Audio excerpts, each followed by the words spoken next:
Okay, we are live. Hi, this is William Ramsey. Welcome to William Ramsey Investigates. On today's show, I have a very special guest. He goes by the Sage of Quay, Q-U-A-Y. He's also known as Mike Williams, and a great scholar. Really, I call him a scholar about the Beatles, and so much about the Beatles, not just about Paul and Fall, but so many other things. And I was trying to get around his arms around all his research. It was very hard, but I listened to a lot of his shows on YouTube, and you'll see his website here. So I'll put a link to his website, sageofquay.com, and also his YouTube channel, and just amazing stuff about the Beatles. And I've titled this one "The Masonic Machinery Behind the Creation of the Beatles" because it's such an interesting phenomenon. And as growing up as a Beatles fan, you go back, White Album, and so many influences, but I never think what's going on behind the curtain, so to speak. And there's a lot going on. There's a lot about the Beatles, and Mike knows a lot of it. And I've come across so many of his talks just researching myself, like some of these other, he's just one of those people who always keeps popping up with the Beatles. Like I pop back around. But he's done, we were talking in the pre-show, 8 years of research into the Beatles, but he can talk more about that. So Mike Williams, welcome to the show. William, thank you so much for the invite. Yeah, so for people who may not have heard of you or the Sage of Quay or all your research, maybe you can just kind of introduce people to how you got started looking into the Beatles and this amount of research and interviews you've collected over the last 8 years. Well, I should start by saying that growing up, I was a Beatle freak. And I was born in 1959, and as early as 1968, I was on my parents to take me to the movie theater to go see Yellow Submarine. That's how much I knew about the Beatles at the age of 9.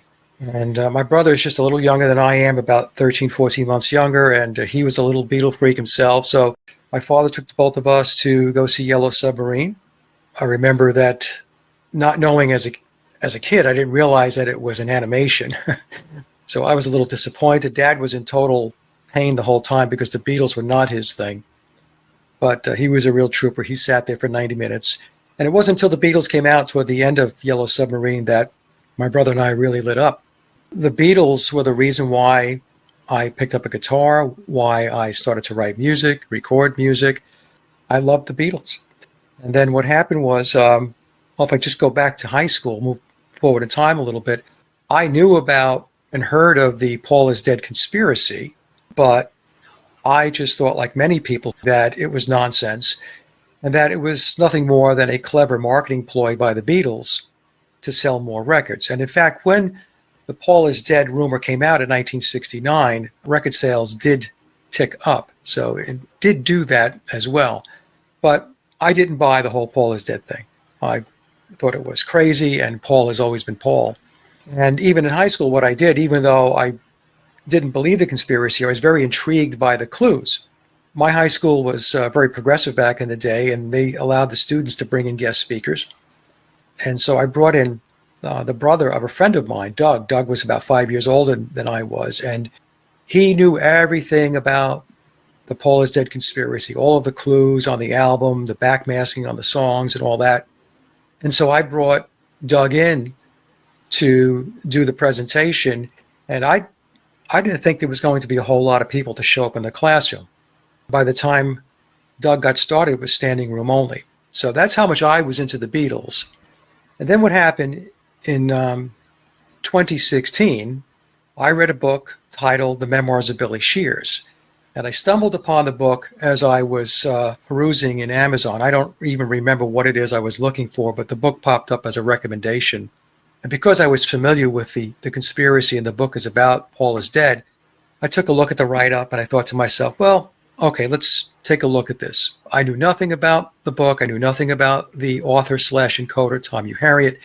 And so I read the book in the early part of 2016. The book was first published in September of 2009, September 9th of 2009, so the triple nines. And as I was reading the book, William, I was taken back. I was trying to get my head wrapped around it because the details in the Memoirs of Billy Shears, the information is so diametrically opposed to the official narrative that if you're somebody that is a Beatle fan or a Beatle freak, it's going to be quite a shock. But the one thing that struck me is that there was so much information and so much detail in the book that I had to take a step back and think, the only way this much information and detail can be in the book, it has to be coming from somebody who is either in the inner circle of the Beatles or from the person that is actually playing the role of Paul McCartney, and that would be Billy Shears. In the book, he gives us the name of William Shepherd. A shepherd is somebody that leads a flock. Others in the Paul is Dead Beatles conspiracy community will say that what they believe his name is William Campbell, but I call him Billy Shears because that's how he refers to himself. And in fact, he introduces himself to us on the Sgt. Pepper album after the title track, Sgt. Pepper plays, and that segues into With a Little Help from My Friends. And that segue, there's a lyric that says, and let me introduce to you the one and only Billy Shears. So that's an introduction to Billy. Even though Ringo sings the song, that's really a distraction. That's to keep the focus off of Billy, because a lot of people believe Billy Shears is Ringo because Ringo sang the song, but that's not what was going on there. It was a way to deflect, because when a lot of people looked at the Sgt. Pepper album when it first came out, and you'll hear this from a lot of Beatle fans, especially those that subscribe to my channel, they will say, well, the guy that's on the front cover of Sgt. Pepper in the blue costume, Paul McCartney, doesn't look very much like Paul McCartney. He looks very different. What they did was they did a couple of deflections. One was with the song With a Little Help from My Friends, having Ringo sing about being Billy Shears. But the other thing that they did with the album cover was to change the appearance of all of the Beatles. And so this way, it doesn't look like just one person looked very different, but they all looked very different with the longer hair, facial hair, and all of that. So what happened was I started reading the book, and I was very shocked by a lot of the information that was in it because it was diametrically opposed to the official narrative. And I could have done one of two things at that point. I could have just put the book down and say, well, this is just nonsense. I'm not going to give this any more of my time. Or let me take a look at this book and let me do some research and see if I can prove or disprove what it is that we're being told. And so I opted for option 2. And I didn't think I would be spending as much time as I did. As you mentioned when we got started, my research went 8 years, and I'm going to be retiring the research come this November. 8 years is long enough to do just about anything. As I got into it, I was finding that many aspects of many threads in the book were truthful, that I can look at it, I could assess it. The evidence was leading to a point where I had to start to admit to myself that this could very well be, that Paul McCartney was replaced, and that it's not just a replacement, because I've come to the point where the replacement of Paul McCartney is the subplot. The main plot to the whole Beatles psychological operation, which originated at the Frankfurt School and Tavistock, was to social engineer the world. The Beatles were the first created band with the mission to social engineer at a worldwide level. And their social engineering had to do with bringing in Aleister Crowley's Aeon of Horus, or what a lot of people would refer to as the Age of Aquarius. But I always have to put a little footnote next to that and explain that it's the elite or the controller's version of the Age of Aquarius, because everything they do is not natural or organic. They're just going to kind of force it through the pipeline. But in order to get all of this done, they had to alter significantly the landscape across the world, especially when it rolled into the United States, when the Beatles rolled in 1964, to break down traditional values and also to dismantle organized religion. And in particular, they had their sights. When I say they, I'm talking about Tavistock, the Deep State, the Committee of 300.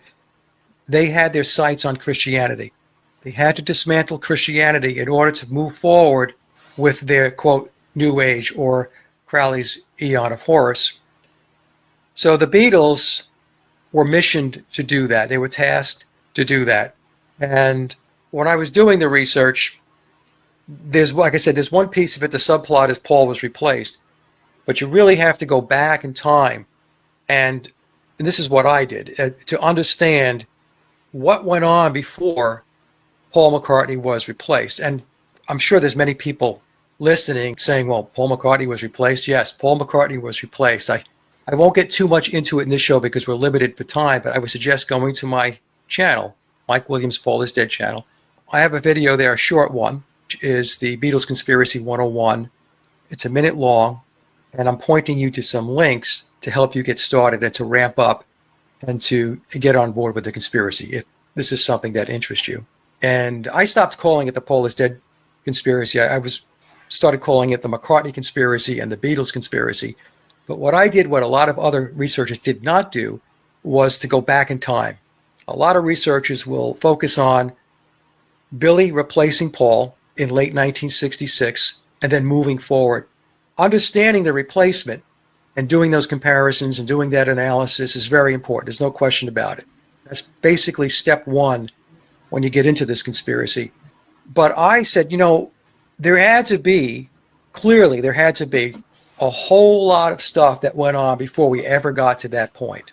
And when I was reading Memoirs, there's a blurb in the book on page 350 and 351. There was a narrative in the book, a few sentences that said that George Martin was going to take their little songs and make them great. Now, for those of you who don't know, George Martin was their producer, and George was known as the fifth Beatle. And George Martin plays a very, very important role in all of this. And then the book went on to talk about the snitch and the Committee of 300.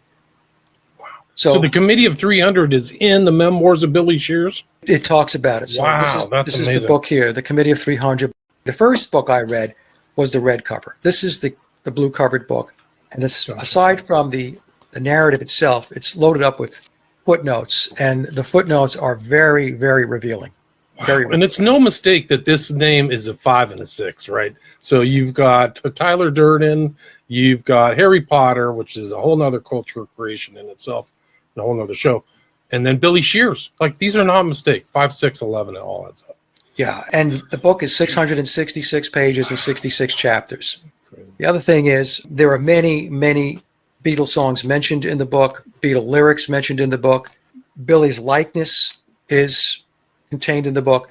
For those that don't know, you're really running a risk when you write a book and you put the lyrics to songs in a book without receiving permission from the copyright owner. Some people have questioned this and said, well, yeah, you could do that. I said, no, you cannot do that. And I verified that with 2 attorneys that I know. One is my personal attorney that does copyrights and trademarks, and the other one is a friend of the family's who's a criminal attorney. And I asked them both about, hey, if you're going to write a book, can you just put song lyrics in there? And they both came back and said, you shouldn't do it unless you have permission because you could wind up in a bind. At the very least, you'll wind up with a cease and desist order. Worst case is you can get sued. And I also ran this by a friend of mine who's in the music industry, and he's been in the industry for a very long time. He's out of the UK. He has written many, many songs for artists out of Europe. And when I talked to him about it, he said, Mike, I get requests all the time for people who are writing books to use my lyrics. And the first thing I want to know is, what are you using the lyrics for? In other words, what's the context? So if you're going to take my lyrics or my songs and you're going to put them in a context that is not helpful to me, in other words, it could be disparaging, then that's not going to work. I am not going to allow you to use my song lyrics. So what that says is, and for those that know who try to upload any kind of Beatle content to their YouTube channel and all that stuff, Apple shuts that stuff down right away. So there's no problem with Apple shutting anything down that is not approved by them. And Billy, the same thing. Paul McCartney's enterprise is huge, MPL Communications. So this book here, if Billy wasn't participating in this book, if he wasn't a source for this book, there was no question in my mind that the author/encoder, Tom U. Harriet, would have received, at the very least, a cease and desist order, which has never happened. In fact, as time goes on, the book is updated with additional information. And each time the book is updated, more and more details are given, more verifiable details are given, which shores up and proofs out that the book is truthful. Now, the reason why I say it's truthful is because the book is classified as historical fiction. The reason why it's classified as historical fiction is because Billy, the person playing the role of Paul McCartney, has signed agreements. He has NDAs, non-disclosure agreements, and other secrecy agreements that he has to abide by to play the role of Paul McCartney. And Tom Harriet also had to have signed an NDA. Now, the reason why I'm fairly positive that the author and coder Tom Harriet had signed an NDA is because going back in 2016, when I got done reading the book, I wanted to have Tom to come on my show because I was doing a lot of podcasting back in the day, and I wanted to talk to him about the book. So I reached out to him. Tom had gotten back to me, and he said, sure, I'll come on the show. I'll talk about the book. And then a week later or so, he emailed me and said, Mike, I can't do any interviews. And he didn't elaborate. But in my view, what happened was he had to go check with legal counsel. I'm pretty confident what happened was they said to him, look, you signed an NDA, and even if you say something innocently, you could have a problem if you say something that breaches the contract that you signed. So our recommendation is that you not do that you don't do these interviews. And to this day, Tom has not done any interviews on this book. Now, I'm trying to get him to come on my show, and going back about 2 months ago, he said that he might be at a point now where he will be able to talk about the book. Maybe. It's basically a waiting game to see at what point does he get the green light. So I'm reading the book, and it's historical fiction. There are threads of fiction in the book, but the book is layered. It's an encoded book. It's a Masonic book. Tom is a Freemason. Obviously, Billy is a Freemason. In fact, I believe Billy is in the Illuminated degrees these days. The book has a number of layers in it. The first layer is you just read the book the way it is. You just read from left to right as you would read any book, and you're going to get a lot of information just from doing that. The second layer has to do with what's referred to as word stacking. Now, Tom is an expert in encoding. So word stacking means that on each page of the book, there are certain words that are bolded out. So when you read the bolded out letters by themselves, they form sentences. And so now you're getting another layer of information from the book that may not necessarily be in the narrative if you just read the book like you would read any book. The third layer is what is referred to as the acrostical code.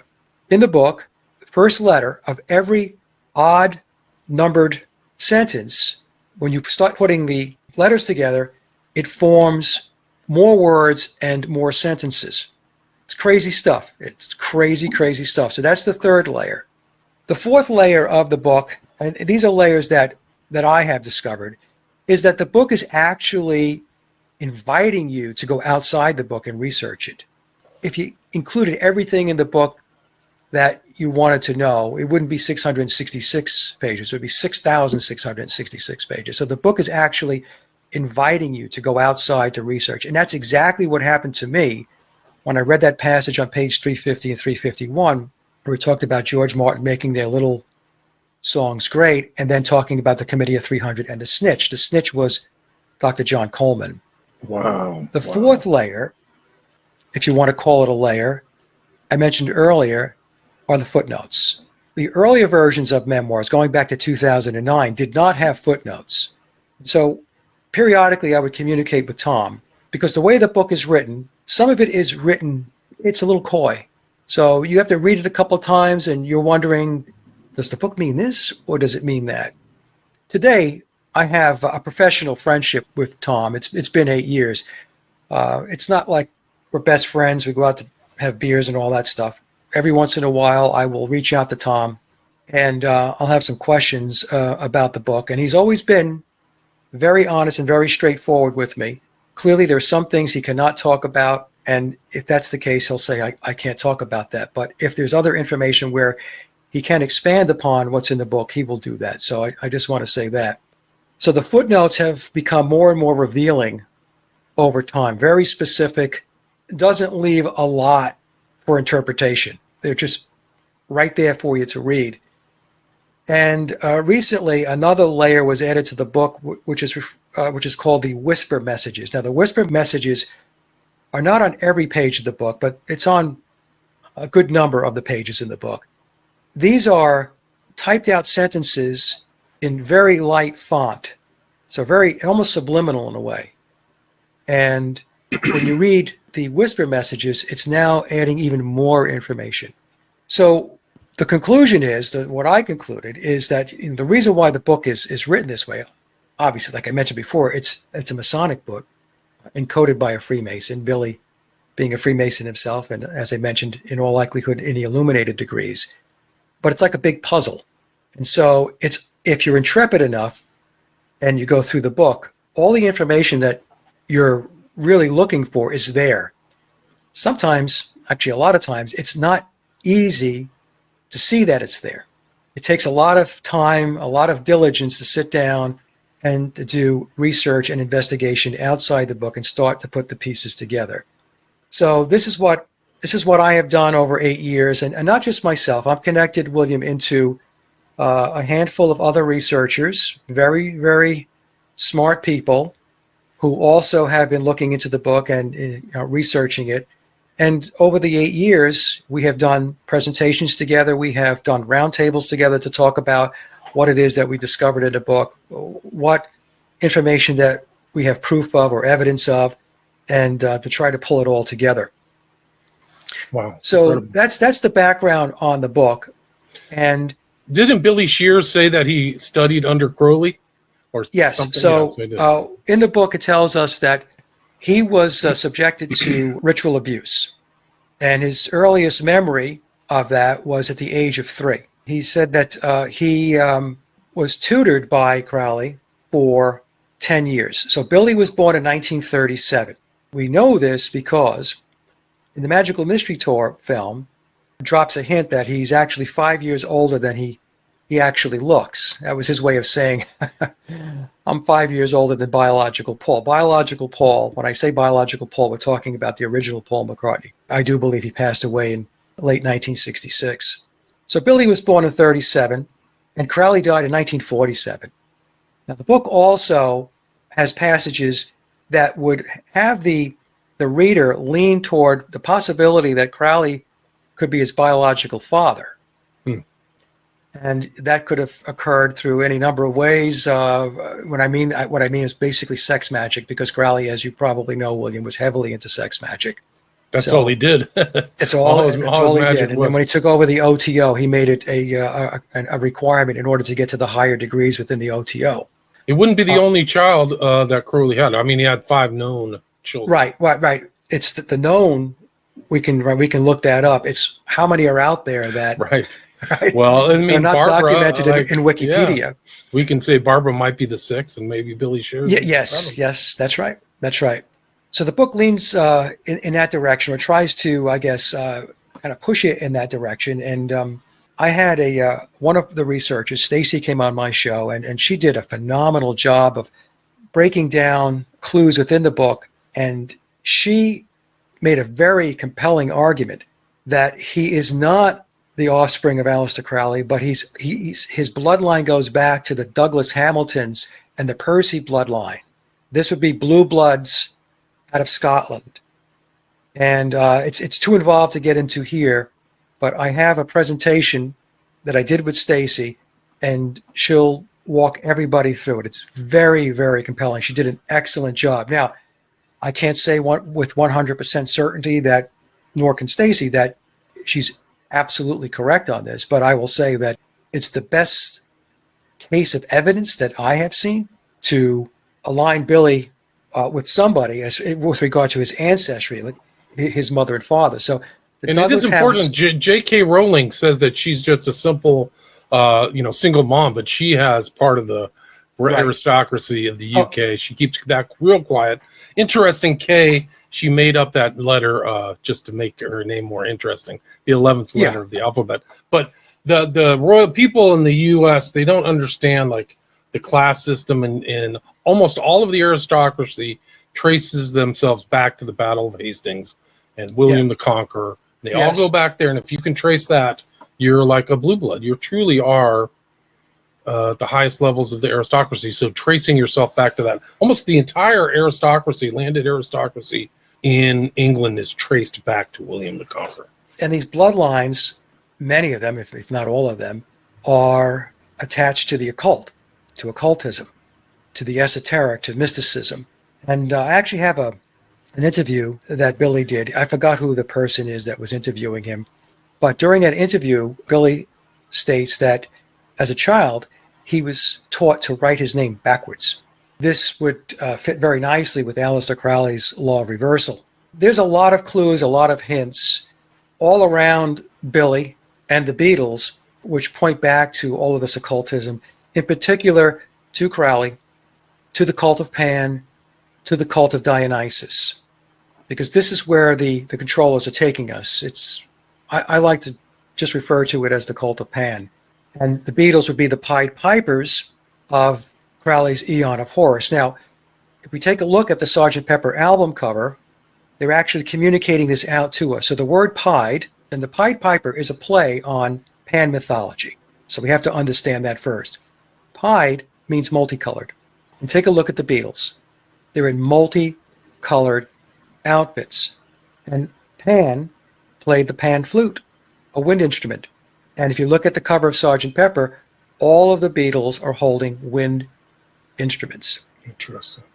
So what I did, William, was, which really shook the trees, was back in 2019, based upon that passage in the book on page 350 and 351 about George Martin making their little songs great and then talking about the Committee of 300. Now, I had not at the time read the book, the Committee of 300, but I was familiar with John Coleman because Dr. Coleman did interviews many years ago. And, I had listened to the interviews. I've been in the whole alternative research business for a long time. I started off as a blogger in 2011 or 2012, and the blog still runs to this day. So I was, looking at a lot of this stuff.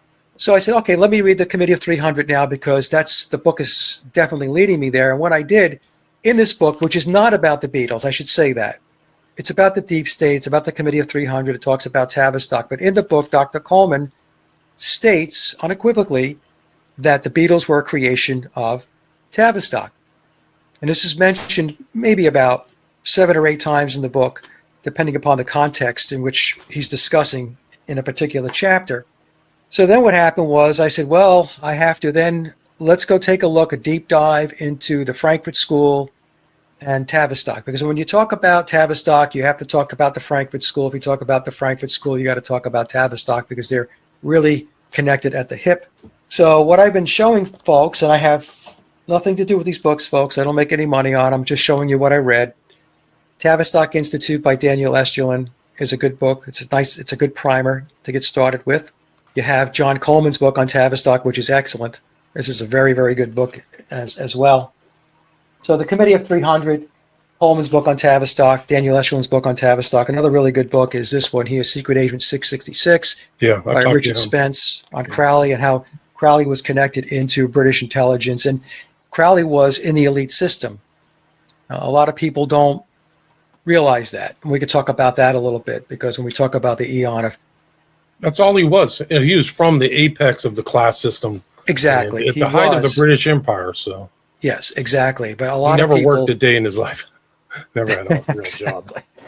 And, but a lot of folks, when they listen to Crowley and when he talks about the Aeon of Osiris, which is equivalent to the Piscean age, and moving to the Aeon of Horus, which would be equivalent to the age of Aquarius, going from an age of oppression and being shackled to a period of illumination and enlightenment where you pursue your true and pure will. Well, there are people, because I've had these conversations with people, they'll send me emails or put them in the comments section under the video, that when Crowley was talking about this stuff, he was talking about it on behalf of all of humanity. And I said, I don't think so. I think he was speaking specifically to his elite circle. And his religion of Thelema is what I believe is extremely prominent within the Pyramid of Power. That the vast majority of the controllers within the Pyramid of Power subscribe to his religion of Thelema. That's their their spiritual philosophy and ideology. One of the things about Crowley people overlook is like he was a class person. He was of the highest class. He believed the slave shall serve. He thought the optimal political system was a feudal system, yes, and that they should kill off all the Jews and Protestants. So when people say like it was for all of humanity, and he called himself the priest to the princes, so he saw himself as like only, he said, have nothing to do with the muck of the mire, find diamonds and polish them. What he meant by that was nobody who's uneducated, just find the really smart ones and polish them. So people who say that he was some kind of egalitarian, it's just not in his writing or his conduct at all. No, it's not. It's not. And you mentioned, and the slaves shall serve comes from his book 77. Right. It comes from 77, but it's quoted. It's a direct quote from the Book of the Law. So what I did was I said, well, let me take a look at the Beatles' backstory from the very beginning. Let's just set aside this Paul McCartney being replaced bit, because honestly, William, it doesn't take very long, if you're critically thinking and you're objective, to see that they are two different people. Yeah. People want to argue with me on that, but I'm telling you, folks, they are not the same person. And Billy has been dropping clues that he's not Paul McCartney since day one. You just have to know to be aware when he's making those clues and what to look for. The other members of the band do it too. Like you have it in your videos. Like, hey, Bill, hey, William. They're calling him William. Oh, sorry that Paul's gone. I mean, they act like they know he's not alive. So they have these doubles. They have doubles of like Paul McCartney. There's no question about it. Like you said, there's one that plays music and the one that shows up for interviews. One of the best clips, which is very straightforward, is there was the premiere for the concert for George, which was a tribute concert for George Harrison. You know, Billy showed up for that, and he, at the time, he was married to Heather Mills. Olivia Harrison and George's son, Danny, were there. And so Olivia says to Billy, she greets him, and she says, hello, Billy. And he gives her a hug. And it's very clear. She said, hello, Billy. So these clues are out there. Honestly, when somebody greets somebody by their name, I'm not even sure that's a clue.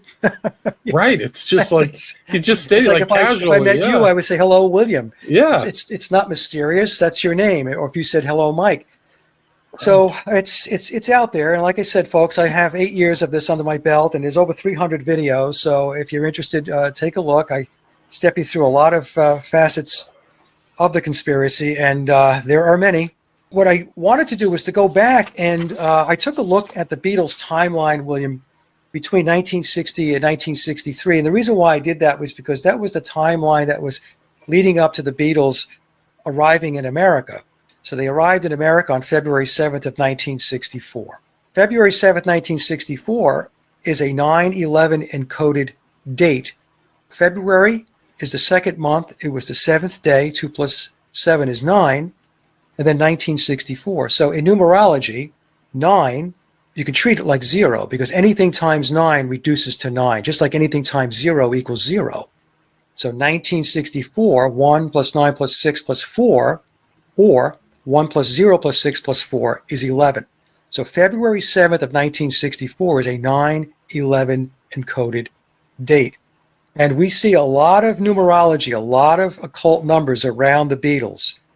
A lot of 3s, 6, 9s, 11s, 33s, 7s, double 7s, triple 7s, the 6s, 66, triple 6s, 9, 99s, and the triple 9s.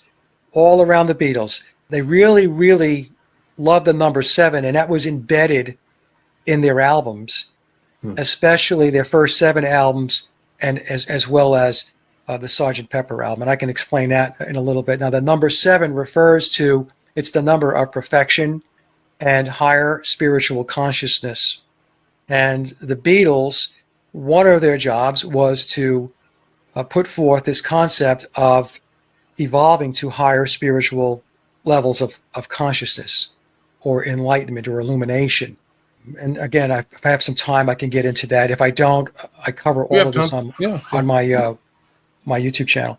So anyway, the first thing that I took a look at is, when did the Beatles really get started, right? So, before I get into that, let me just mention this. I have speculated that it's very possible that the Beatles, and I focus mostly on John Lennon and Paul McCartney, because they were the, quote, primary songwriters, that they may have been in mind control programs. And why do I say that? Well, first of all, if we take a look at the family situations, both Paul and John lost their mothers at an early age. John was raised by his Aunt Mimi. His father, Freddie, was missing in action. He was nowhere to be found. In the book, in Memoirs, it tells us there was an uncle. Doesn't mention who the uncle is, that his uncle sponsored him, which means got him into a program and got him into the pipeline. It also tells us in the book that Paul McCartney's father, Jim, once his mother passed away, once Paul McCartney's mother, Mary, passed away, that Jim was leading him away from Christianity. And I was looking at that as possible table setting for what was going to happen in the future for Paul, as far as being in the pipeline, the Tavistock pipeline, to be groomed and handled along with the rest of the band to wind up doing what they did. So with these mind control programs, I mean, it's not always the case, but a lot of times what we'll see is broken families. Parents are not there. Parents die young, or mother dies young.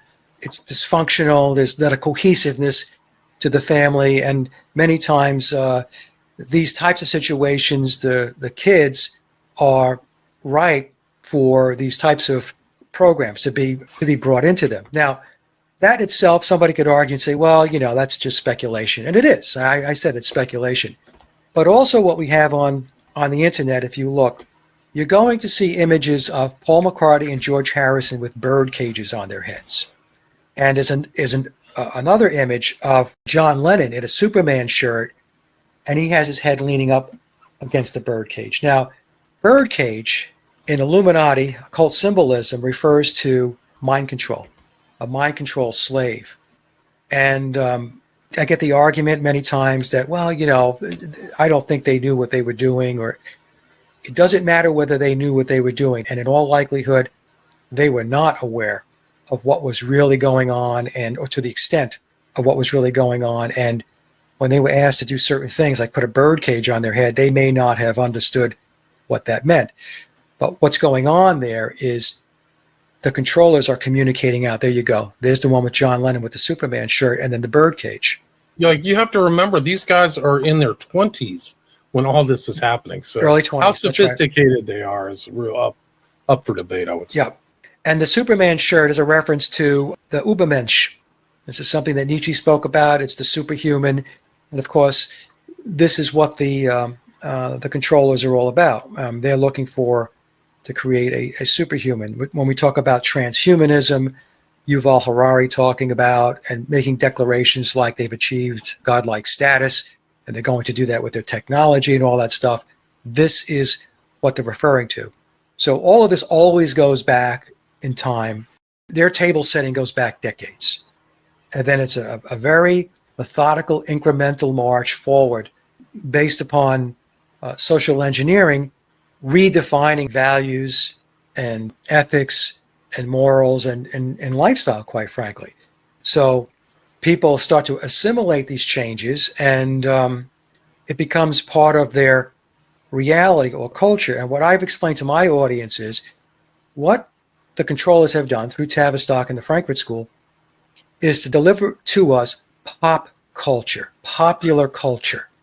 Pop culture is something that was fabricated for us to operate in, to keep us detached from our ancestral traditions and culture.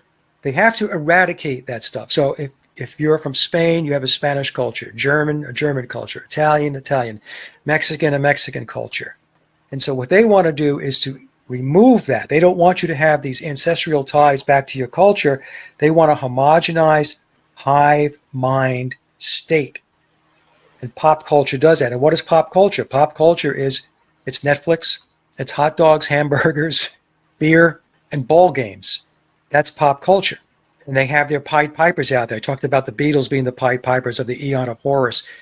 But all of your celebrities, your entertainers, your bands, your artists, they are all Pied Pipers because you're following them. And people worship their entertainers culture, or their celebrities. Yeah. And the Beatles are a cult. I was in that cult, folks. I had a front row pew in the Church of the Fab Four. I was in that cult. And believe me, it's not an easy pill to swallow to break the programming and the conditioning, because we have to look at it this way. The conditioning with regard to the Beatles' official narrative telling us what the Beatles were, which they were not, has been going on for 6 decades, for 60 years. So for 60 years, we've had it pounded into our heads. The Beatles were geniuses. Right. They were these great songwriters.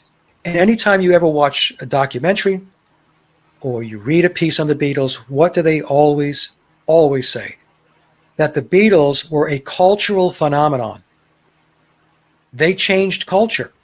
This is not something that I'm guessing at or speculating. This has been written many, many, many times over. And going back to when the Beatles first hit the world stage, they were talking about how they're changing culture. People back then don't know how revolutionary it was for them to show up with messy hair or mop heads, right? But that's right. So like it was incremental. It was almost like they just like boiled the frog, so to speak, culturally, where they went from mop hair to LSD, heavy drug use, and psychedelic music, you know? So it's really something. It was very incremental, William, the way Tavistock and the Handlers pushed the Beatles forward. It started off very basic. So, their first single, Love Me Do, and P.S. I Love You, and then going to their first album, Please Please Me, which was released on March 22nd, which is the 322 Skull and Bones number. Okay. Also, it's Genesis 322, so take a look at Genesis 322. Then going to their second album, the UK release. The UK releases were their official releases, not the Capitol releases in the US. It was the UK releases on the Parlophone label. They were their official albums. Their second album was released in the UK on November 22nd, 1963. It was the same day that John F. Kennedy was assassinated.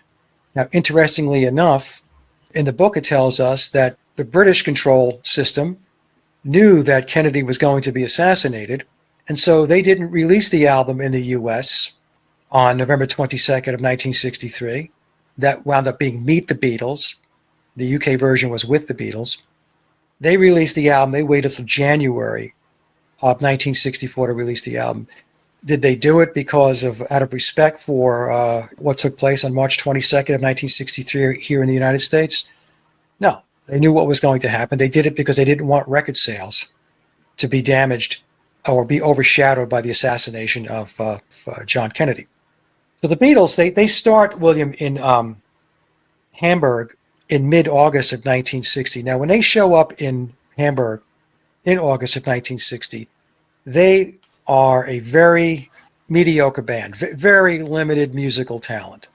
Again, this is not something that is my opinion. This is well established. Yeah, this is well established. And actually, Billy, who plays the part of Paul McCartney, has talked about this a number of times in various interviews over the years, that when they were not very good when they were in Hamburg. So at that point, John was 20 years old, Paul was 18, and George was 17 years old. And Pete Best, I don't know how old Pete was at the time, but Pete was in the band at that point in time.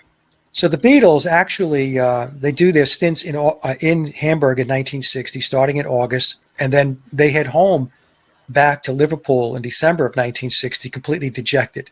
This is detailed out in a book titled, and it's also detailed in other books, but the book I'm going to mention is by Joseph Niezgoda, Lennon Prophecy, which was published back in 2008. So the Beatles were an abject failure in 1960 when they were in Hamburg. There was no wins there. They didn't accomplish anything. Starting in 1961, they start getting all of these gigs. And if you go onto Wikipedia and you take a look at the Beatles' live performances, just type that into Wikipedia, you're going to see page after page after page. Every month, day after day, they're doing these gigs. So the first question we have to ask ourselves is, well, how is this band, which is not very good, and they didn't show any songwriting acumen. This was explained to us in a number of George Martin interviews. And I have these interviews, but George Martin is quite frank about their lack of musical skill and their lack of songwriting prowess. But in any case, so in 1961, they're playing all these gigs and they're just cranking along. And then in November 9th of 1961, that's when Brian Epstein, who became their manager. Alan Williams was their manager back in the Hamburg days.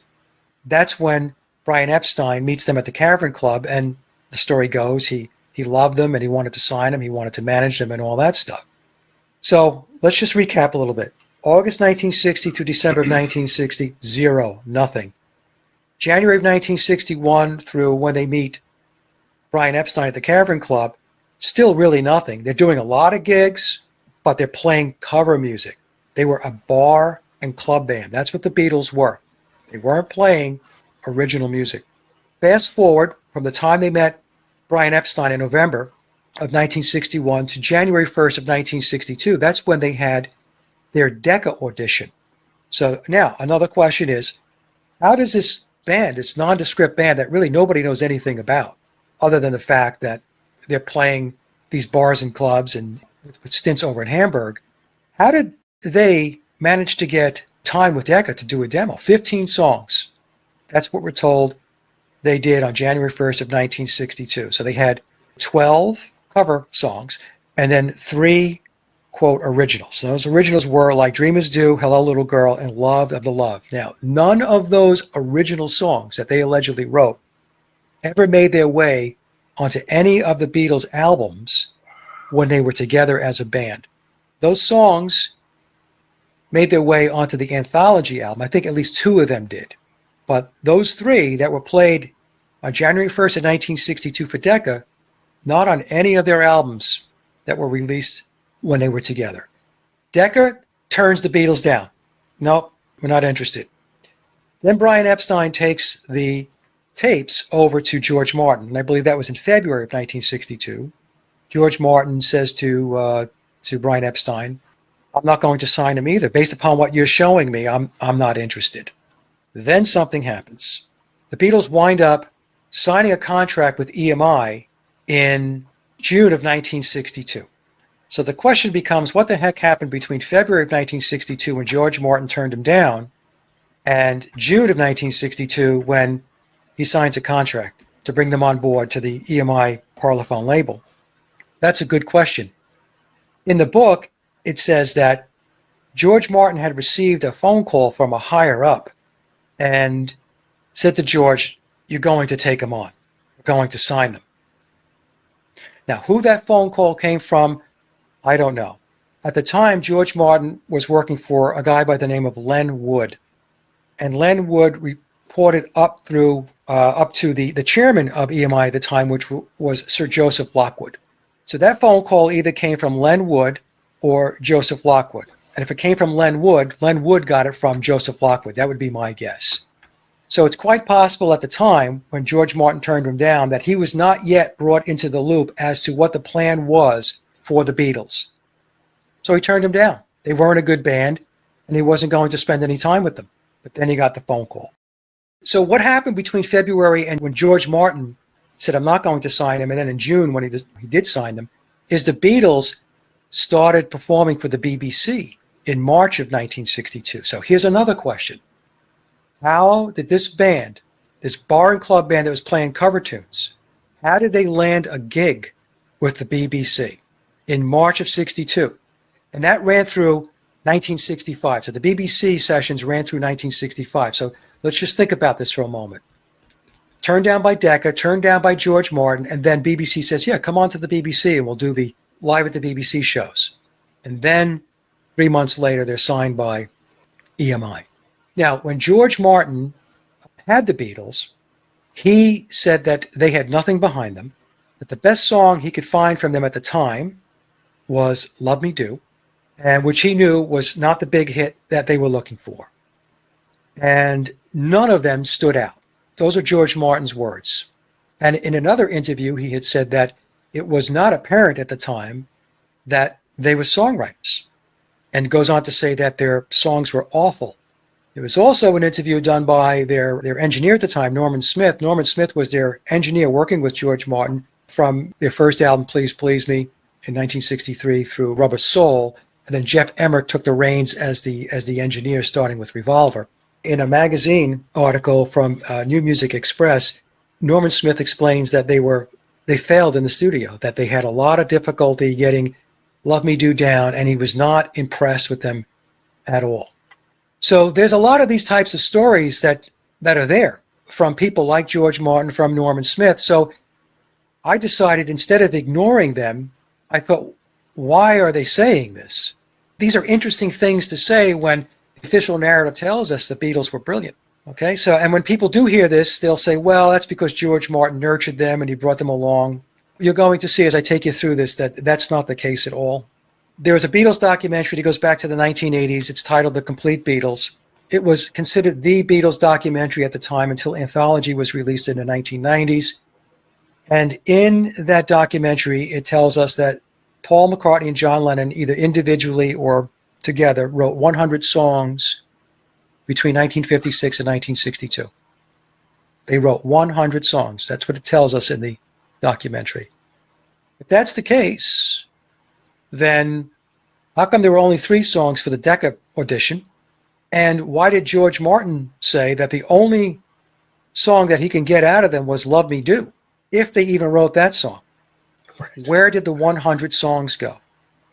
And so what happens is, what we find, William, is that narrative of 100 songs completely dissipates as we move through time. We really never hear about the 100 songs anymore. It's in the documentary, and then it just kind of falls off the cliff, and then we start with a new narrative, which is the Beatles start writing these songs, not pulling from a backlog they had. So they signed in June of 1962, and then 9 months later, they released their first album, UK release, Please Please Me. And on that album, there were 14 tracks, 8 of which were original compositions and 6 cover songs. So a band that in June of 1962 didn't have anything behind them, according to George Martin, now all of a sudden was able to crank out 8 original songs for the first album, Please Please Me. Now, the other thing I should mention when I go back to George Martin, when he took them on board, he didn't work with them one-on-one initially. He delegated that to Ron Richards, who was another producer, I guess an assistant producer to George Martin. And Ron worked with the band at first. And Ron took them into the studio to record and to see what he can get out of them. And what he got out of them was nothing. Because what happened was, when George Martin came back, and I think probably Brian Epstein was there, they did the playback, it wasn't good. Let's put it this way. When we're talking about big labels, and we're talking about putting out music, I mean, it's got to be top shelf. And it was not top shelf. In Memoirs, it tells us George Martin received another phone call. No more delegation. You've got to work with this band directly. Of course, George Martin was a very accomplished composer, musician. What a lot of people don't realize is that George Martin, not only was he the Beatles producer, but he was the head of the Parlophone label, which was part of EMI.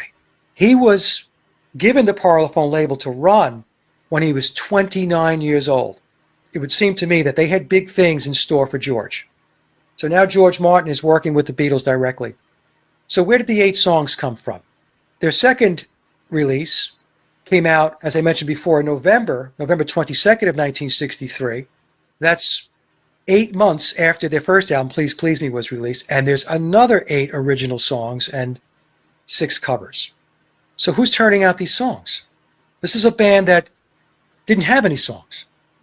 And now all of a sudden, they're cranking these tunes out. We get into 1964, and they released the Hard Day's Night album in conjunction with the movie. The album has 13 tracks. We're told that all 13 tracks were original compositions by the Beatles. Their fourth album is Beatles for Sale, 8 more originals, 6 covers.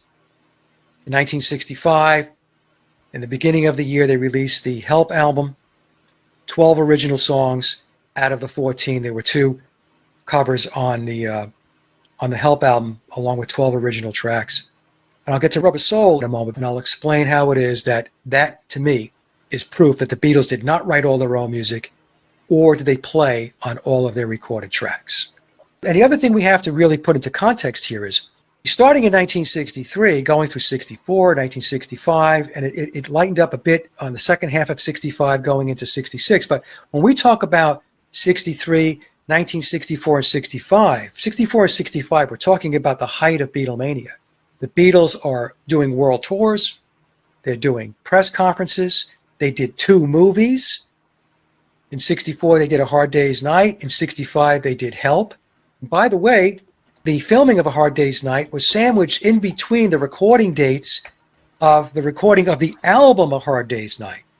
So not only are we told that they were in the studio writing and recording music for the album, but they were also on the film set filming the movie, and it's the same exact thing that took place in 1965 with Help. The filming for the movie Help was sandwiched in between the recording periods, the beginning and end dates for the recording for the Help album. So the question becomes, where are they finding this time to write music? Now, when we get to Rubber Soul, it gets to be very interesting. So the story behind Rubber Soul is that the Beatles had come off their U.S. tour. They ended the tour, concluded on August 31st of 1965. Then there was a 6-week period. They were on holiday, vacation. In Mark Lewison's book, it tells us that it was free time. There was no work, which means they were not writing music. A lot of people like to say, well, that's when they were writing the music. The official narrative does not tell us they were writing music during that 6-week period of time from when the tour ended to when they entered EMI Studios on October 11th of 1965. They were not writing music. So they get into EMI on October 11th of 65. The October 11th date is Scott Fryman, who does the Deconstructing the Beatles DVDs presentations. That's the umbrella title, Deconstructing the Beatles. And then underneath that, what he does is he deconstructs each one of their albums. So they show up October 11th. October 12th is when they start recording, and they have to wrap up by November 11th. And they actually wrapped up into the early morning hours of November 12th. So for the sake of putting this together simplistically, let's just say October 11th through November 11th, a 30-day period of time, the Beatles came into the Rubber Soul sessions with essentially no backlog of music. They had no songs. Now, if we look at the official narrative, they'll tell us, well, they had a little bit of Michelle. They had a little bit of We Can Work It Out. Maybe a little bit of another song. So essentially, they were on the hook for 14 original songs for the album and 2 more songs for a double A-side single, which was Day Tripper and We Can Work It Out. So the Beatles had to write, learn, and when I say learn, if John wrote a song or Paul wrote a song, they then had to bring it to the band, and the rest of the band had to learn the song. They had to write, learn, rehearse, and whenever you rehearse a song, there is give and take. There are going to be changes. You're going to have input from the rest of the band members, and you're going to have to work through the song. Then the songs have got to be arranged, and then when you're ready, you're going to record. They're going to push the record button, and the songs get recorded. After the songs get recorded, they get mixed down. So some people want to argue with me and say, well, they didn't have to write 16 songs. They had some songs. In Mark Lewison's book, he says that they had to write more than a dozen songs. And what I explain to folks is whether we're talking about 12 songs, 14 songs, or 16 songs, when we're talking about writing 10, 12, 14, or 16 songs from scratch, that is an impossible task. It's not that uncommon, by the way. Like, a lot of these bands won't disclose it, but their producers are the ones performing. I know Yes. stories. Some songs that people hear on the radio, I know the bands didn't play them in the studio. Like, I just know. Like, I know people in the industry that the band will come in, they'll bungle everything, and the guy will go, okay, I'll just play it. And they'll get credit for it. That happens. I know people in the business too frequently, that have explained the exact same thing. Yeah.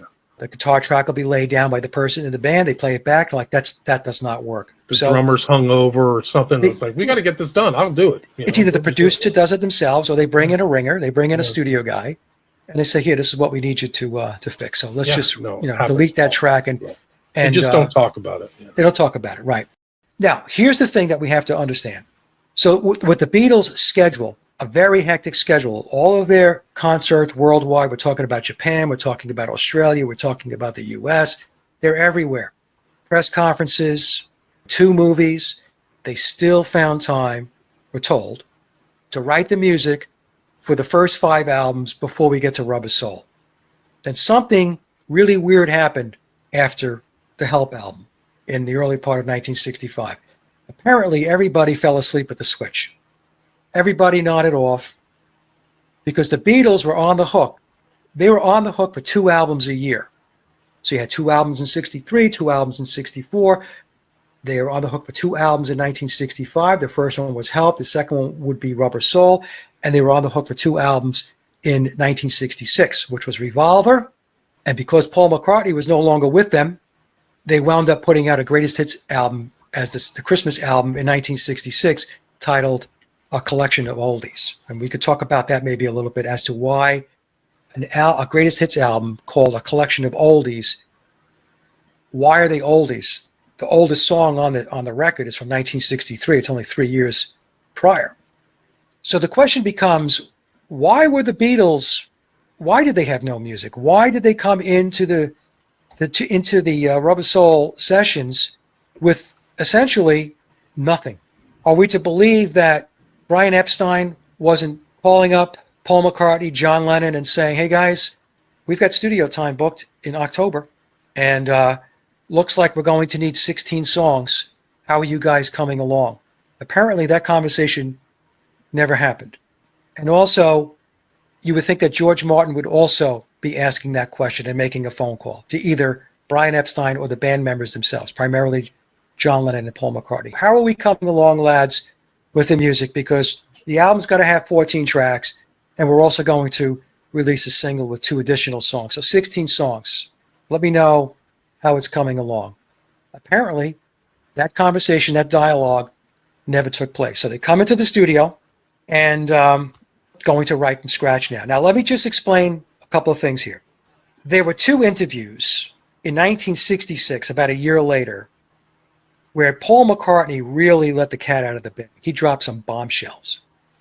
The first interview was in June of 1966 at the Hilton in Japan.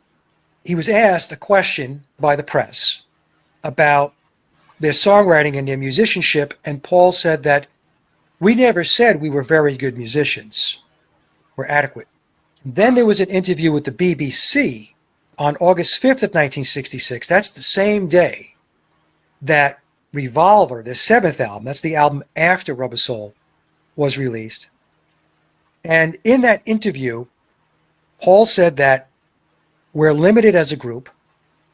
We're the first to say we're not all that good musically. And also in that interview, when he was talking about, I'm assuming he's talking about the Revolver album because the interview took place when Revolver, on the day Revolver was released, he said that with the last LP, meaning Revolver, we took weeks to try to get just 1 song written. Now, if it took weeks to get 1 song written, how in God's name are you going to get 16 songs written in 30 days? Because 30 days is weeks. It's 4 weeks. It's plural. Also, in that interview, Paul dropped another bombshell. The official narrative tells us that the Beatles were prolific songwriters and they were writing all the time. It didn't matter if they were on the road, they were writing music. If they were on a bus, they were writing music. If they were in a restaurant, they were writing music.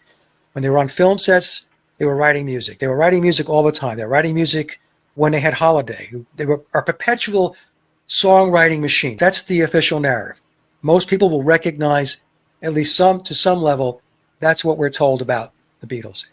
In that August 5th, 1966 interview with the BBC, Paul McCartney told the BBC interviewer that they did not write music in between albums. Maybe 1 or 2. And because he used the word maybe could also mean 0. He said, we wrote in great big batches whenever we had to do a record or a film. But really, it's when they had to do a record because the songs that they recorded for the album were the songs that made their way into the film. The BBC interviewer responds by saying, I always thought it was quite impossible to write that number of songs, 12 songs, in such a short period of time. And I'm paraphrasing, but I have the interview. You could take a listen. And John says, it is sometimes quite impossible. going back, William, to what I was saying before, we get these pieces of information, this dialogue, these interviews that are out there that are showing cracks in the dam as far as the official narrative goes. I mean, they contradict the official narrative. So if we go take a look at Rubber Soul, let me just take you through really quickly here. It was like a conveyor belt. And let me just explain to everybody. And for those of you who are musicians and songwriters and you have recorded, or if you're in the music business, you're a sound engineer or a producer, and you're honest with yourself and you can shake off this Beatles conditioning, I think you'll see that this is not possible. Songwriting is a process. It's not something that you just crank out like it's a manufacturing line and you're producing widgets. It just does not work that way.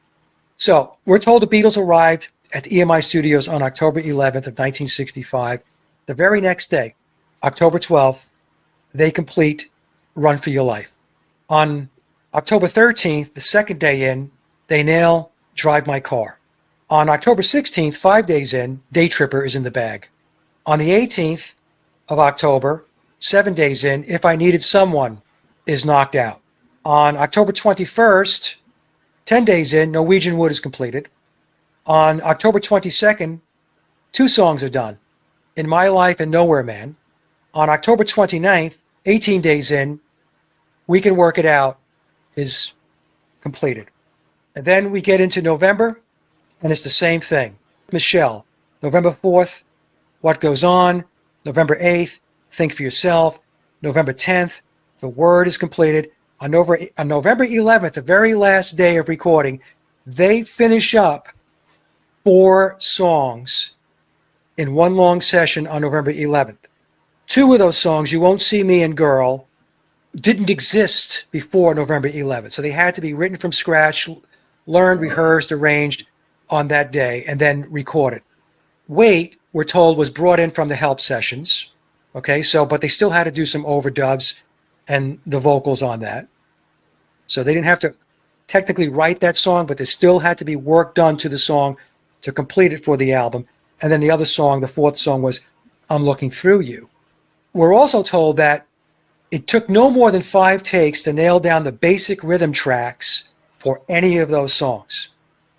So the basic rhythm tracks would be your guitar, your bass, your drums. It's the basic rhythm tracks for the songs. However, when we fast forward 3 years to the White Album, it's 3 years later. When you take a look at how many takes it took for many of the White Album songs, we're talking about dozens. 10, 20, 30, 40, 50, 60, 70 takes to get the songs nailed down. Yet, we're to believe that 3 years earlier, coming into EMI Studios with a blank piece of paper, they wrote 16 songs, or pick your number, 10, 12, 14, or 16 songs in 30 days, and each of the basic rhythm tracks took no more than 5 takes. It's crazy. It's hard to believe that. Those sold like millions and millions of copies worldwide, too. Multi-platinum sellers. Well, and here's the other thing, William. There were 6 days in that 30-day period of time where there was no recording scheduled because the Beatles had one day was slotted out for some fan club obligations. I think it was a flexi disc they had to create. There were 2 days that were mixing. George Martin and Norman Smith were mixing down the songs. There was 1 day taken out. That's when they received their MBEs from the Queen. There was 2 days where they had to step out to do a TV special. Right, so they're anointed too. So all these guys are getting anointed by the royalty. Martin and all these. Yeah, they got their MBEs during right smack in the middle of when they were allegedly sitting down writing and recording for. So who's the brains behind it? Martin's connected, or somebody at EMI is connected to somebody at Tavistock. It's all secret, but they're perfect fronts in a lot of ways. Like George Martin was instrumental in this. There's no question in my mind. Some people believe that Theodore Adorno from the Frankfurt School, and again, the Frankfurt School and Tavistock were connected at the hip, wrote all of their music. And in my big presentation, going back to April of 2020, I had to disagree with that. Actually, Coleman says that. Coleman says that, yeah. That Adorno wrote all the music, but there are other researchers that subscribe to that. I don't. Where's the proof? Where's the proof that Adorno? He was like a hardcore intellectual. Where's his artistic skills and musical skills? He was also a musician. Theodore Adorno, he was a composer. He spent a lot of time with what is referred to as atonal music. This is music that doesn't have a root. The best way for me to explain atonal music to somebody is if you listen to the old horror movies and you hear the piano in the background and it's just basically, it's scattered, it's all over the place. It doesn't seem to have a root or a center. That's atonal music. But there was a reason why Adorno was playing with atonal music, because he believed that from chaos you create order. So you had to force the chaos in order to have the order emerge. But that's a discussion for another day. Adorno was well equipped to compose and to write music. Now, do I believe that he was sitting down writing every Beatles song? No. What I think happened is that Adorno was overseeing the project, and that doesn't mean that he did not contribute songs. He was overseeing it from a social engineering, social scientist perspective. And he was working with George Martin directly. And between the two of them, because I believe George Martin was also writing songs for the Beatles, one of them being Michelle. I have an interview where George Martin says the guitar part, the lead part in Michelle, he says, is my composition. So he's taking credit for at least part of the song for Michelle, but I believe it's very possible that he wrote the entire song. I think what happened was the way they had it set up was you had Adorno and you had Martin. Think of George Martin as the managing director, and underneath them were maybe a half a dozen crack songwriters that were dedicated to the Beatles project. Now, back when I did my April presentation, April of 2020, did the Beatles write all their own music? I was working with somebody he's very accomplished and very astute in the music industry and as well as a musician. He went back and he was listening to the Beatles' early music, 62 to 66. He deducted that he thought that there were two styles in play. In other words, there was maybe 2 to 3 songwriters that were dedicated to John Lennon-style songs, and another 2 to 3 songwriters that were dedicated to writing Paul McCartney-style songs. I think that that's likely how it worked. I really don't believe one person wrote all the songs.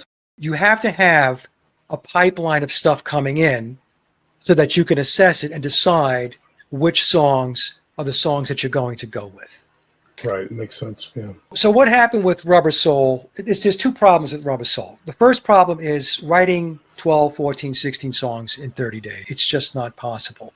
No, it's not. Not of that caliber, not of that fame and caliber. That's the thing, and that's what I explain to people. If you want to argue that you can write 14, 15, 16 songs, okay, but what are you looking for? Are you looking for an album with 1 decent song and 13 filler tracks? That's not what the Beatles turned out with Rubber Soul. Rubber Soul is considered a pivotal record not only for the Beatles, but for rock and roll itself, along with Revolver. These were turnkey albums as far as pop music goes. It wasn't an album full of junk. Right. Tomorrow Never Knows, this weird stuff. Where did they get all this influence from these other musical instruments? It's a mystery. Like, these are young kids. They didn't go to music school or go to... No, they have no formal music training. They have no formal training in music theory. And this is admitted, by the way. This is admitted in the official narrative that the Beatles could not read or write music. Yeah, it just doesn't make any sense. This is just a massive culture creation. And it's not just the music. It's the packaging, it's the ideas, it's the lyrics. It's the whole thing. You got it. It's the packaging and the presentation. Yeah. So now here's the thing, William. I know I don't want to run you over here on time, but... Yeah, unfortunately, I got another one in an hour and a half, so I do... Okay, I'll get to this real quick. Okay. That's the first issue with Rubber Soul. The second issue is that the manufacturing cycle time does not work. So here's the thing. The Beatles finish up recording the early morning hours of November 12th of 1965 after the 30 days. George Martin completes the sequencing of the songs. The sequencing of the songs is the order that the songs will play on the record. Side A, side B. Sequencing is very important because it establishes the flow of the album, but it's also important because with 33 RPM records, if you don't calculate the tracks properly, place the songs strategically from a time perspective, and leave enough dead wax that's around the center label of the record, albums or records could experience what they call groove distortion. Because what happens is the closer that the stylus of a turntable moves toward the center of the record, toward the spindle, there's a higher likelihood of groove distortion. So I'm letting people know this because it's not just a matter of just slapping a list together and saying this is the sequencing. This is looked at very carefully to make sure that they minimize that occurrence. And quite honestly, depending upon the quality of your stylus on your turntable and all that stuff will make a big, big difference. But I'm just saying there's a science behind it. So George Martin finishes the sequencing on November 16th of 1965. The very next day, we're told that on the 17th of November of 65, the final mono lacquer is created. Now, the vinyl lacquer is what is used to start the pressing process of the vinyl. The Beatles had to get, or EMI had to get the record in stores by December 3rd of 1965. So from November 17th of 1965, that's really when the manufacturing process begins, when the lacquer is finalized, because that's when the pressing process can begin, to December 3rd of 1965, we're talking a little over 2 weeks. So the question becomes, how did they get all those records to stores by December 3rd in a little over 2 weeks when the sequencing of the songs wasn't known until November 16th? Why is that a problem, Mike? Because the sequencing of the songs is listed on the center label of the record. The songs are also listed on the back cover of the album jacket. How did thousands of labels and thousands of album jackets get printed and delivered in a day? The answer to the question is, it can't be done. Because back in the day, they used 4-color printing. And 4-color printing, they had these rolls of 4 different colors. I was told by a person I work with who is still in the business and has been in the business for a long time and is very, very well-versed in the vinyl process and the album covers and all that stuff and the printing. It took a week for the ink to dry, 1 week alone, for the ink to dry on the album covers before they can handle them and do something with them, ship them, and then send them over to the plant so that the records can be inserted. And I was also told that the typical process took 8 to 10 weeks. From the time that the lacquer was finalized, it took, let's just say, 2 months before you can get that record out. If the lacquer was cut on November 17th, we're into January. So the question becomes, how was this done? Because the records did get to the stores. Here's how it was done. This is what I concluded. All of the songs were pre-written by Ghostwriters. And those songs were recorded by George Martin while the Beatles were out doing their tours, doing their press conferences, and being on film sets and doing all that stuff. George Martin was behind the scenes with the music already written, bringing in the studio players and recording the instrumental tracks. They were done. And because the songs were written, the song titles were already known. And because the songs were already recorded, the instrumental tracks, they knew the run times of the songs. So they knew the song would be 2.5 minutes, 3 minutes, 3.5 minutes. That allowed for the sequencing work to get done. So the sequencing wasn't done on November 16th of 1965. It was done weeks before that. So songs were written, the instrumental tracks to the songs were recorded, the sequencing was known, song titles were known, printing process begins. Now you can submit the requirements to have the center labels printed and the album jackets printed and have them on standby for when the Beatles finish the vocals. So what the Beatles did for 30 days at EMI between October 11th and November 11th of 1965 was record the vocal tracks. They were singing to the instrumental tracks that were already pre-recorded. So their job was to nail the vocals in 30 days. So when Paul McCartney was saying that we had to write songs, we wrote songs in great big batches, I think what he was telling us is we had to learn the vocals to those songs in great big batches. And when the songs came in, the instrumentals came in, I don't think there's any question there needed to be guide vocals so that they can learn the songs and then they would put their vocals onto the recording. And so then what George Martin was able to do once the Beatles completed the vocals, because remember now, folks, the instrumental tracks are done. Now, once he had the vocals done, all he needed to do was to mix the vocals with the instrumental tracks. And now he's got the complete song. The other thing that we need to understand is that the center labels on a 33 RPM record are pressed at the exact same time that the record is pressed. Because some people wanted to argue with me and say, well, maybe the labels were added later. No, that's not the process. And I have these videos, by the way, in my presentations. I show you the pressing process. The labels go on at the same time the vinyl is pressed. And then, once the vinyl is pressed, it goes off and it's inserted into the sleeves. Then they start to package the albums and stage them for distribution. And then they get them out to the retail outlets. And remember, back in the day, there was no internet, there were no online stores, there were no box stores. Everything was small mom and pop retail outlets that they had to get those songs out to. So there was a lot of trucking going out of the EMI plant. Tons of distribution, yeah. Yeah, to get those records out. So what Rubber Soul, the way it worked is, and I believe, I'm going to say I know, that was the process for all of the Beatle records. Right. Between 1962, I'll say 62, going into 63, because that's when Please Please Me was released, right through Revolver. Here's another thing that a lot of people probably don't know. After Revolver, that's the album after Rubber Soul, the Beatles went on tour. When they went on tour, they did not play one song from their newly released Revolver album. Not one song, not one track that was on the Revolver album was played live at the concert. Now, why do you think that is? The answer is because they didn't know the songs. They were not taught. They did not learn how to play the songs. So what happened was when the Beatles were taught to play songs to take out on the road. So they would have sessions where they would learn and rehearse these songs, and that's what they would take out on the road. I did a little analysis, and I mean, it's not scientific in any way, but I was taking a look at all of their set lists and trying to figure out, okay, how many songs out of all of the songs that were available to them at the time did they play in concert? They played maybe 25% of the songs, 25 to 30% of the songs that were released by them, original compositions I'm talking about. Right. And the other thing is with their concerts, they were 30 minutes.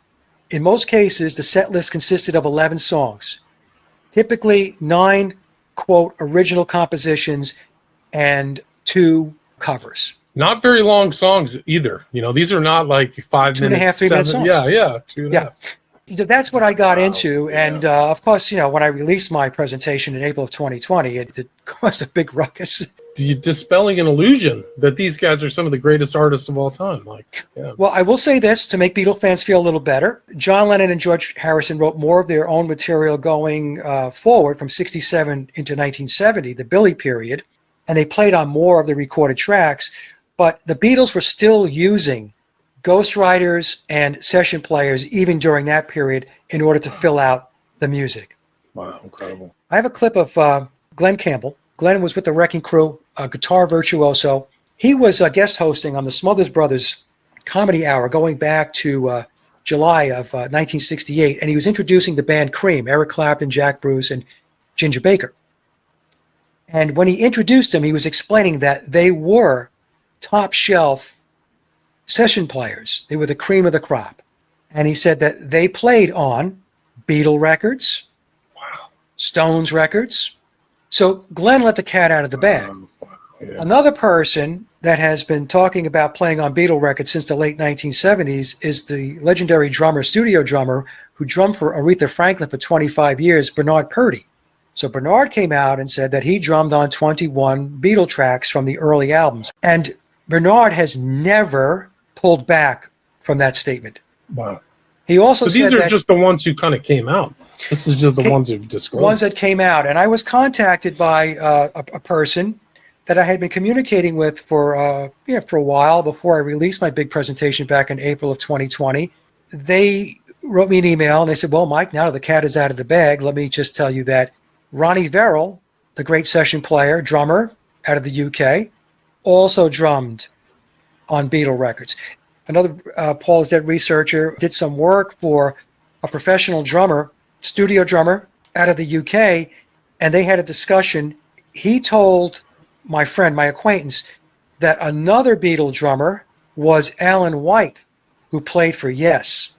And Interesting. also for the Plastic Ono band, he did some drumming for Lennon. And of course, the official narrative tells us that George Martin hired Andy White, no relation, Andy White, to drum on P.S. I Love You and Love Me Do. But I've always said that I don't think George Martin hired Andy White, who is also a great session drummer, to just play on 2 songs. I wish we could probably talk for 10 hours. Here's the good news for the listeners. They can go to your website or your YouTube channel and go through all the other stuff you've seen, the presentation on Rubber Soul. You've done a lot of interviews with other hosts I recognize, so you can check that out. So I'll put links to your YouTube channel and your website. But thanks so much for your time. It's just an incredible amount of knowledge.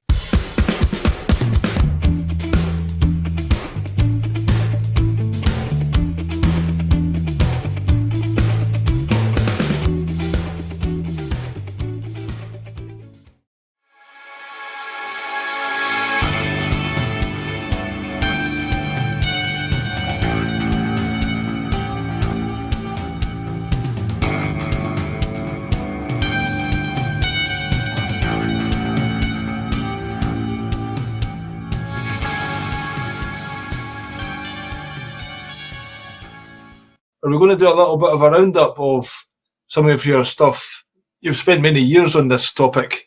How much more is there to know? Because you painted the clear picture, and there's other people out there with different ideas, but I think your research stands out as being the go-to one with regard to especially your Rubber Soul work, which proves really that there's no way they could have come up with those songs for that album in that 30 days, whatever it was.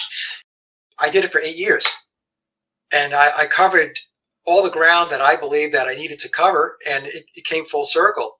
I was telling Billy the other day, periodically what I do to update my website is to count up the number of views on my Beatles content.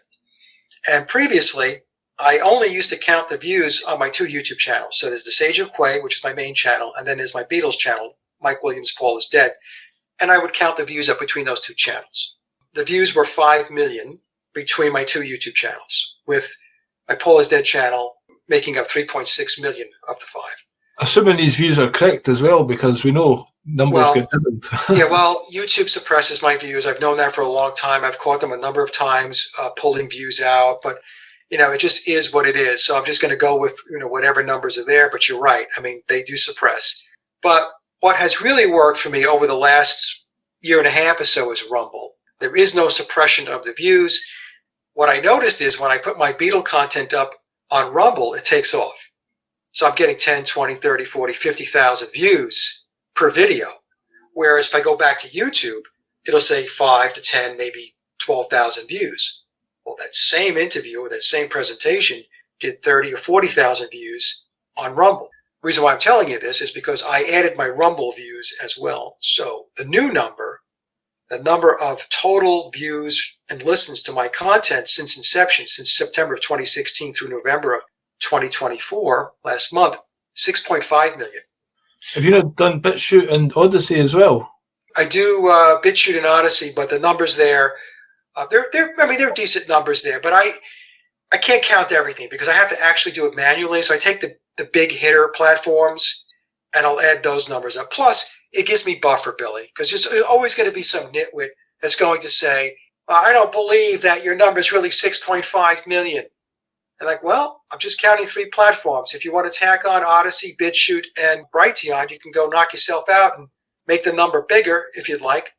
People ask me all the time, you think more and more people are getting it? And my answer is yes, more and more people are getting it. More and more people who are critically thinking, awake, they get it. There are still, well, obviously there are people out there that believe that the Beatles were what the narrative tells them, this great, fantastic, magical band with all of this chemistry, 2 greatest songwriters of all time for pop music. So you have that segment, which is huge.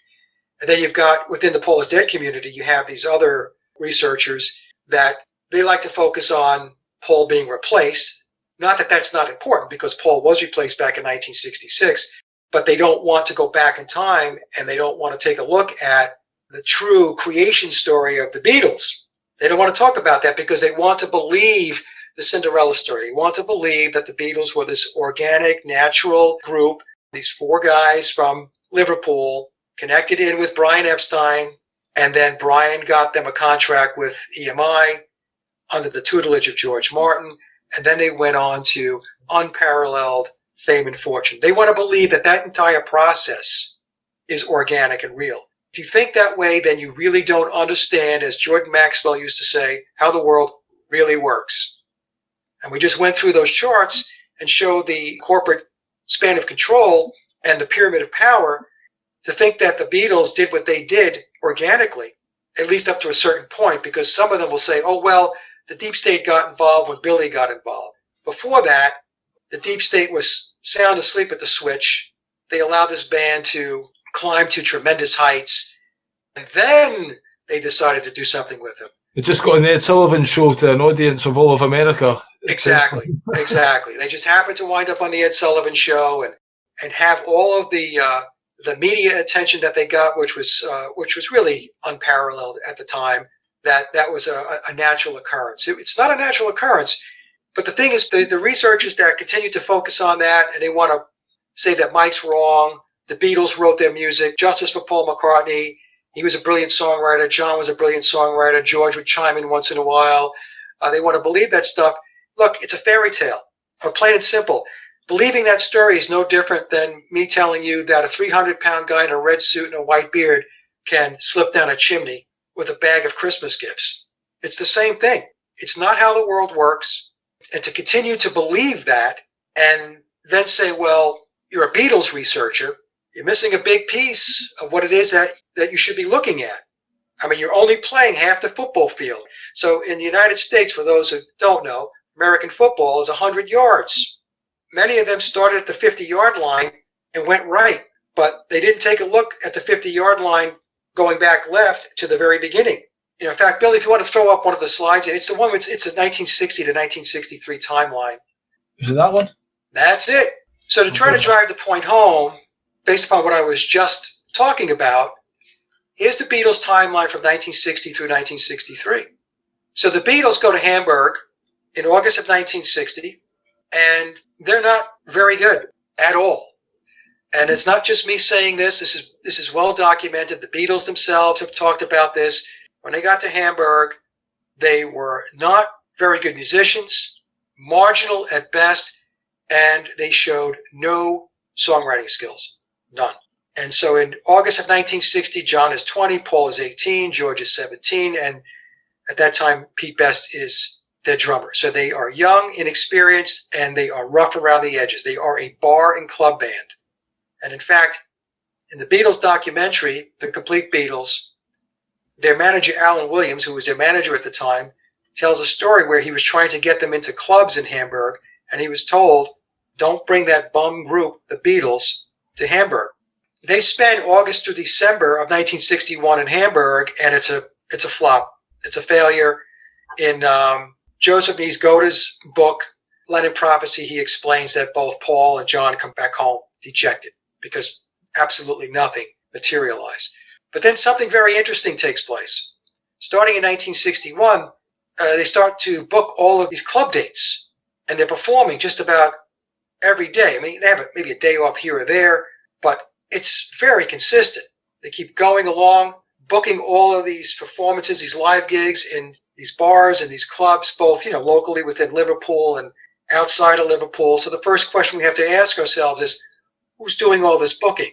How is this happening? This is a band that just spent 4 months in Hamburg and fell on their face. They come back home and all of a sudden you're getting all of these gigs. So all of these gigs continue from 1961 up through when they arrive in America on February 7th of 1964.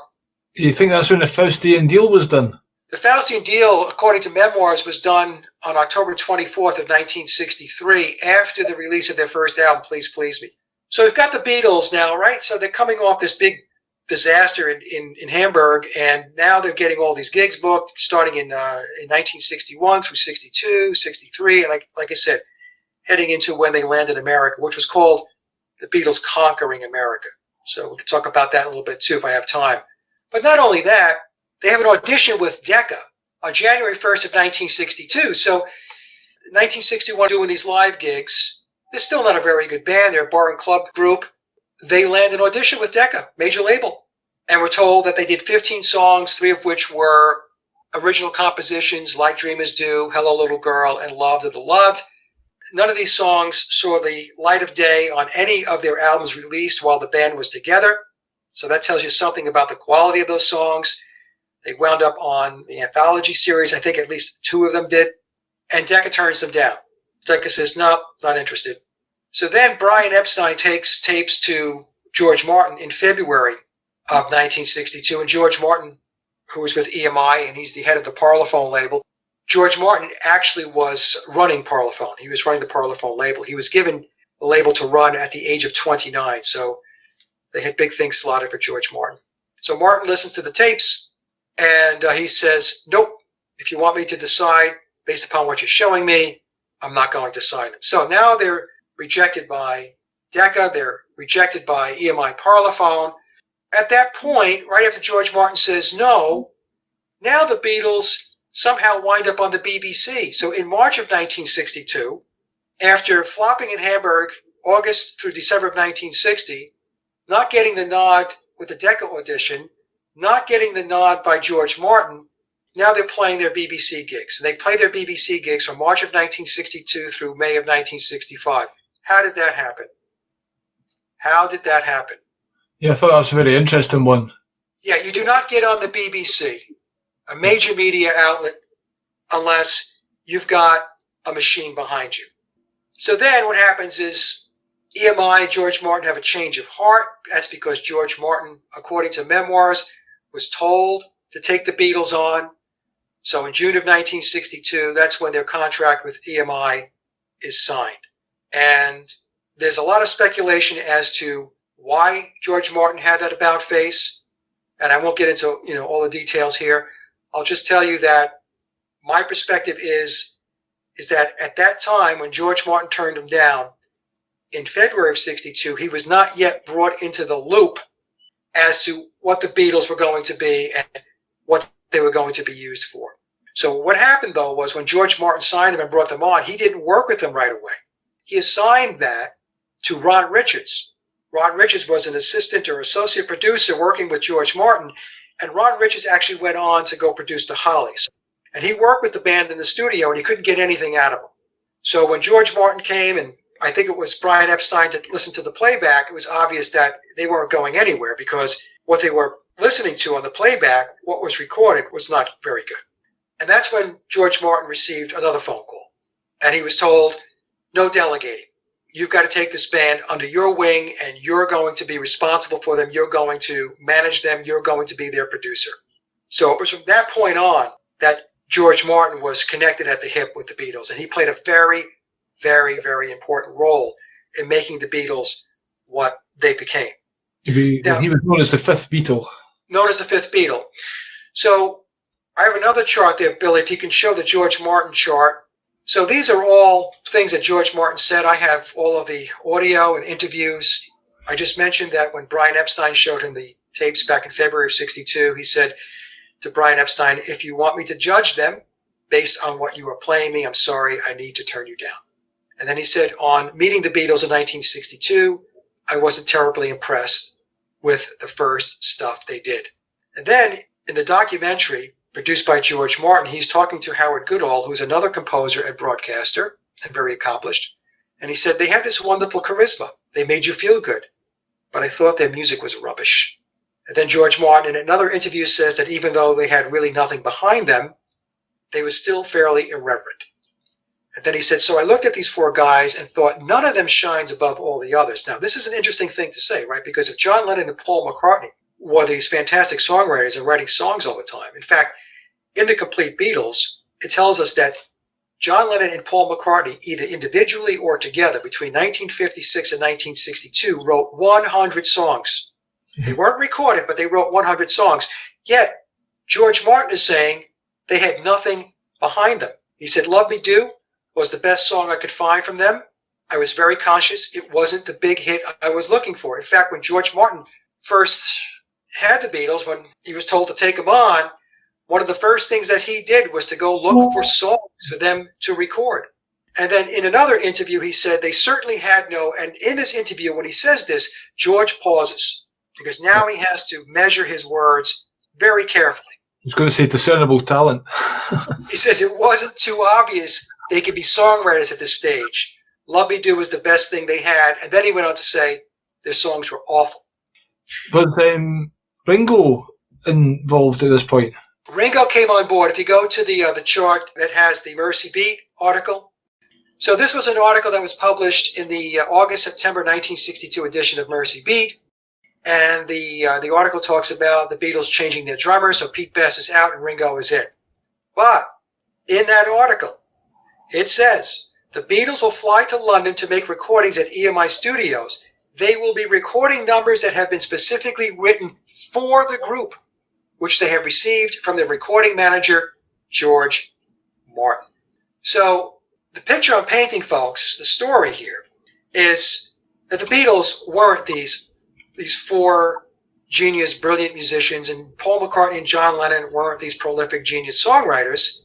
They were a creation of the Tavistock Institute that had linkages back to the Frankfurt School, Theodore Adorno, Max Horkheimer, Erich Fromm, that whole group. And as I mentioned to Billy previously, Tavistock created the Beatles, along with the Rolling Stones, and many other bands that came out of the British invasion, to take down traditional values, to tear it down, and to also attack and dismantle institutionalized religion, in particular in the United States, that would be Christianity.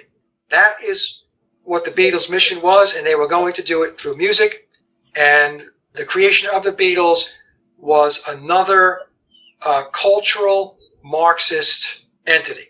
Cultural Marxism is Marxism that subverts from within, versus what I refer to as Lenin Marxism, which is revolution-based and denoted by violence. The Bolshevik Revolution, as an example, would be an example of Lenin Marxism. But the Frankfurt School, which came into being at the same time as the Tavistock Institute in the 1920s, they had a different take, and they were Jewish Marxist intellectuals. Their approach was very different. They said, look, this whole thing where it's violent is not going to work. Because after the Bolshevik Revolution, the Marxists actually thought that they were going to be able to convert the rest of the world to Marxism. Workers unite. But the Frankfurt School had a different take on this. And by the way, the Rothschilds hail from Frankfurt, Germany. And there are many German Marxists that have come out of Germany, including Marx himself. So the Beatles were a creation of this Tavistock Frankfurt School ideology, social engineering initiative. The Beatles were the first band created for the sole purpose of social engineering at a worldwide level. So what we could do now, Billy, is if we can go to the Norman Smith article. So Norman Smith was their engineer from their first recordings. We'll go by their albums, Please Please Me Through, Rubber Soul, starting with Revolver. Their seventh studio album, it was Jeff Emerick. Norman Smith did an interview with New Musical Express in 1971. New Musical Express, the editor, was a guy by the name of Roy Carr. I'll talk about Roy in a bit as it pertains to Phil Spector. Very important. So Norman said that he was not impressed at all when the Beatles were recording in the studio. His musical doubts, meaning their musical ability, was backed up with Love Me Do. He said we had a hard time working on that one. And he said that they failed in the studio. This is their engineer. And then he goes on to say that the Beatles talked their way into a contract. So this is the fictional aspect of the story that we always get, right? So we get the truth if you read between the lines, and then what they do is they puff it up, they pump up the tires. You can't talk your way into a contract. EMI was the major label. I think it was the largest label in the world at the time. You either had it or you didn't. They were not going to waste their time with somebody giving you a bunch of words and trying to talk their way into the door. Not going to happen. He said the same thing that George Martin said. They had so much personality and so much magic about them. Right? George Martin said they had charisma. This is what it was all about. It was about shaping them to be charismatic, for them to have charm. They didn't care about the music because they weren't going to write the music. They weren't going to record the music. That was all going to be done by the Tavistock EMI deep state team. And in all likelihood, Theodore Adorno was overseeing that operation with George Martin being the managing director. of that operation. But we will get to Phil Spector in a moment. He said we did their first album, Please Please Me, in one take. Now, in the article, he says that they were awful. They failed in the studio. And then Norman Smith turns around and says that they completed the first album in one take. We did the whole album in a day. That's how we did it back then. Well, how they did it back then, when they did an album in one day, was to call the studio players in. And the studio musicians would bang out the songs. The sheet music would be put in front of them, and they would just cruise right through it. That's how it would get done in one day. It wasn't getting done by a band of four guys that the sound engineer was saying that they were awful and they failed in the studio and they couldn't get Love Me Do down. That group of people did not record their first album in one take. And the story goes that it was 10 songs recorded in a single day in February of 1963. 4 other songs were recorded earlier, and they were brought into the 14 tracks when they released their first debut album, Please Please Me, on March 22nd, which is the Skull and Bones number 322. It's also Genesis 322. For those of you who have your Bibles, read 322, and you'll understand what that also is representative of. So, did not also say that Ringo couldn't do the drum part or something in that? George Martin hired Andy White to play the drums, and George Martin hired more than, in my view, than just Andy White to do the drums. He just talked about Andy White. And in an interview that, in a discussion, I should say, that George Martin had with Billy, a.k.a. Paul McCartney, and I believe it's in the documentary produced by George Martin, George is telling the story of when the Beatles came into the studio. He said, well, who's that guy? And he goes, well, that's the drummer. He's talking about Ringo. And George Martin says, well, no, he's not the drummer. That's your drummer over there. I paid good money for that guy. He's talking about Andy White. But George Martin says something very, very important, and he didn't realize, I think, that he said it. Now, he's talking to Paul McCartney. When they came into the studio, well, if Billy is Paul McCartney, he would have been one of the guys that was in the studio. George Martin would have said, when you and the band came into the studio, he said, when they came into the studio. So that's another clue that Billy is not Paul McCartney. If you go back to the timeline chart, let me just finish up there because there's still some important stuff there that I wanted to take the audience through. So now the Beatles didn't have any songs. Okay, George Martin said the best thing they had was Love Me Do, and that's if they even wrote Love Me Do. So they have no songs, and that's as of June of 1962. And then, 9 months later, they come out with their first album, and that first album contains 8 original compositions, 6 covers and 8 originals. So a band that had nothing behind them, the best thing they had was Love Me Do, again, if they even wrote Love Me Do. Now all of a sudden, magically, has the skills and the expertise to pen and record 8 original compositions.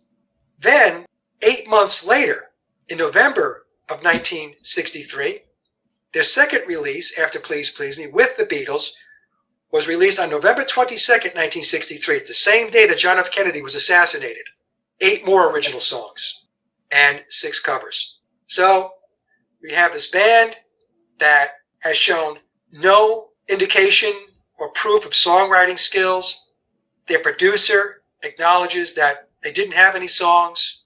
And now all of a sudden, after June of 1962, after George Martin takes them in, 16 original songs pop out between the 2 albums, Please Please Me in March of 1963 and with the Beatles in November of 1963. And I can go on and on and on with this. Now, for somebody not to question this is amazing to me. Absolutely amazing to me. Just bring that chart up one more time, Billy. I want to go through that box in the bottom left in yellow because there's some important information there. If we use August of 1960, when the Beatles first arrived in Hamburg, as the stake in the ground and then move forward, here's the elapsed time. So again, they showed up in Hamburg, marginal musicians at best, a bar and club band and not a very good one, and they showed no indication of songwriting skills.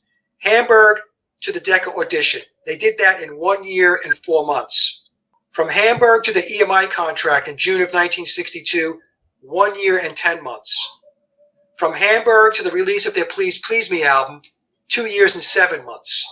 So if we take a look at some of these dates, it's absolutely not believable. Hamburg to when they arrived in the United States, 3 years and 5 months, roughly 3.5 years. So this nondescript bar and club band in August of 1960 with no indication or proof of songwriting skills, finds themselves in America on February 7th of 1964 with 2 albums under their belt. So I don't know. Maybe it's just me, Billy, but there's a lot of questionable activity taking place. Now, I told you I'd talk about Phil Spector. There was an interview that was sent to me by one of my listeners, a very, very interesting interview, that Roy Carr from New Music Express, he interviewed Phil Spector in 1976. And that interview made its way into a music publication out of Australia called RAM, R-A-M. Which is the title of Paul McCartney's first album as well. It's interesting, right? And McCartney has his, it was his second release, his RAM album. In that interview, Phil Spector said he played a major role with the Beatles in the development of the Beatles. In fact, Phil Spector goes on to say that he was one of the main players in making the Beatles what they became.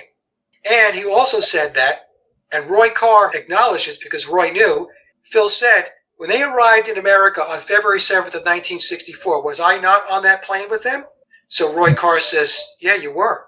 And Phil goes on to say that he did all this work with the band.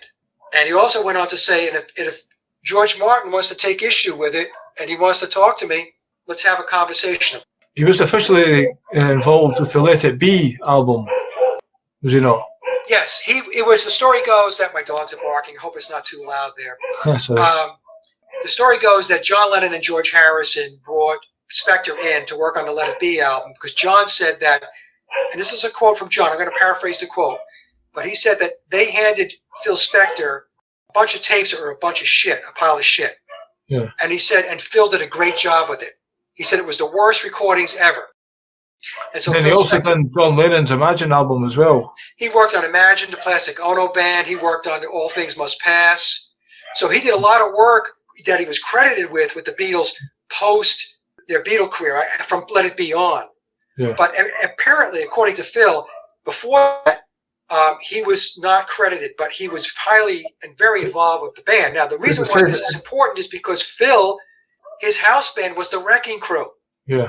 Okay, so that would mean that the Wrecking Crew, if we are to believe what Phil is saying in his interview from 1976, was involved in recording the Beatles' music. That, to me, is a logical step to take. If Phil Spector was involved with the Beatles like he said he was, and he was working with them, probably in tandem with George Martin, and his house band, his de facto house band was the Wrecking Crew. Yeah. I mean, come on. All we have to do is connect some very easy dots. And that's not to say that there weren't musicians back in the UK that were doing the session work too, like Big Jim Sullivan, Vic Flick. We had Ronnie Verrill. Jimmy Page. Jimmy Page, yeah. That's a good one. I'm glad you brought that up. I have a person that I know, I'm going fast here, folks, because I don't want to go past the 2 hours that Billy has allotted here, who knew Dan Peake, who was one of the founding members. He knew him really well. One of the founding members of the band America. And America was produced by George Martin as well. America was one of George Martin's bands. He wrote me. We had some email exchanges going back and forth. He told me that Dan told him that Jimmy Page played the lead guitar on I Saw Her Standing There. Okay? Well, Jimmy Page himself, I'm sure I've read, he has admitted he was on some Beatles tracks. Jimmy admitted to playing on Beatles albums in a post that he had on either Twitter or Instagram. Yeah, and people wanted to argue with me and say, no, he's probably talking about the U.S. release of A Hard Day's Night, which had some soundtrack music on it. But Jimmy didn't say he played on the soundtrack to the film. Jimmy said he played on the album. Yep. And that's a big difference. And that, the Hard Day's Night album out of the UK is 13 original, quote, compositions from the Beatles. So Jimmy Page is telling us what? That he was one of the musicians that played on the Hard Day's Night album. And then we have Bernard Purdy and the 21 tracks that he drummed on. And for all of those people that want to argue and say that, no, he drummed on the Tony Sheridan tracks, he did both. He drummed on the Tony Sheridan tracks. He was hired by Brian Epstein to put some more oomph and some more presence behind the drumming on those tracks for the U.S. market. And he also drummed on 21 Beatle tracks from the early albums. So when he talks about the early albums, we're talking about that period between 1962 and 66. I suspect that Bernard is talking about maybe the first 3 albums. Please Please Me with the Beatles and A Hard Day's Night. It could also go into later albums, but that's what I suspect. And people will say, well, can't believe Bernard because Bernard won't tell us the names of the songs. The reason why Bernard did not name the songs is because in an article, an interview that he had many years ago, he was asked about that. And he said, I'm not going to give the names of the songs because I need it as leverage to receive the compensation that I believe that I deserve today, considering where the Beatles went after I recorded those tracks. So when he first did those tracks, I think he said he was paid something like $10,000 to do the drumming, to fix the drum tracks on those songs. And then later on, he took a look at where the Beatles went. He's like, well, that's me drumming on it, and I got paid $10,000 for this stuff. So in a Martin Drummer interview, I think it was Martin Drummer going back a number of years ago, actually more than a number of years ago, a long while back, he said that their people, meaning the Beatles people, finally reached out to him and said they were going to make it right. So I think what happened was, taking a guess at this, it's probably a pretty good guess. They said to Bernard, look, we'll write you a big check, okay? But you keep your mouth shut about which songs they are. You can't talk about the songs. And so, Bernard doesn't talk about it anymore. So I think that what happened was he got the check. Bernard said, fine, I won't talk about the songs. Everybody goes home happy. To be honest, that's a wee bit rich because a lot of these session musicians know exactly what they're getting into. They get paid for the job regardless of what goes on to do, but I guess he played his cards right. Well, see, the way it works back in the day was these guys, even if you watch the documentary, The Wrecking Crew, they were going from gig to gig, recording these different songs. To them, it was just sitting down, getting the sheet music, and playing the music. I think even a lot of them they were creating the bass lines and, Yes. Yeah, Carol Kay, that bass line on Good Vibrations, that's her. Yeah. Guys like Glenn Campbell, who was with the Wrecking Crew, Glenn would go do his own thing. These guys were brilliant session musicians. They got the job done. Now, just quickly to wrap up on Rubber Soul, Billy, if that's okay? Yep, sure. Okay. So let's just put the chart up where I show the timeline. On the right-hand side, I list all the songs, October and November, and how quickly the Beatles got through those songs. Yeah, that's the one right there. So I'll finish with this slide. I had more slides, but unfortunately we're out of time. So there's 2 problems with Rubber Soul. One is 16 songs in 30 days is not possible. We're told that the Beatles did Rubber Soul between October 11th and November 11th of 1965, and they came into the studio empty with no songs.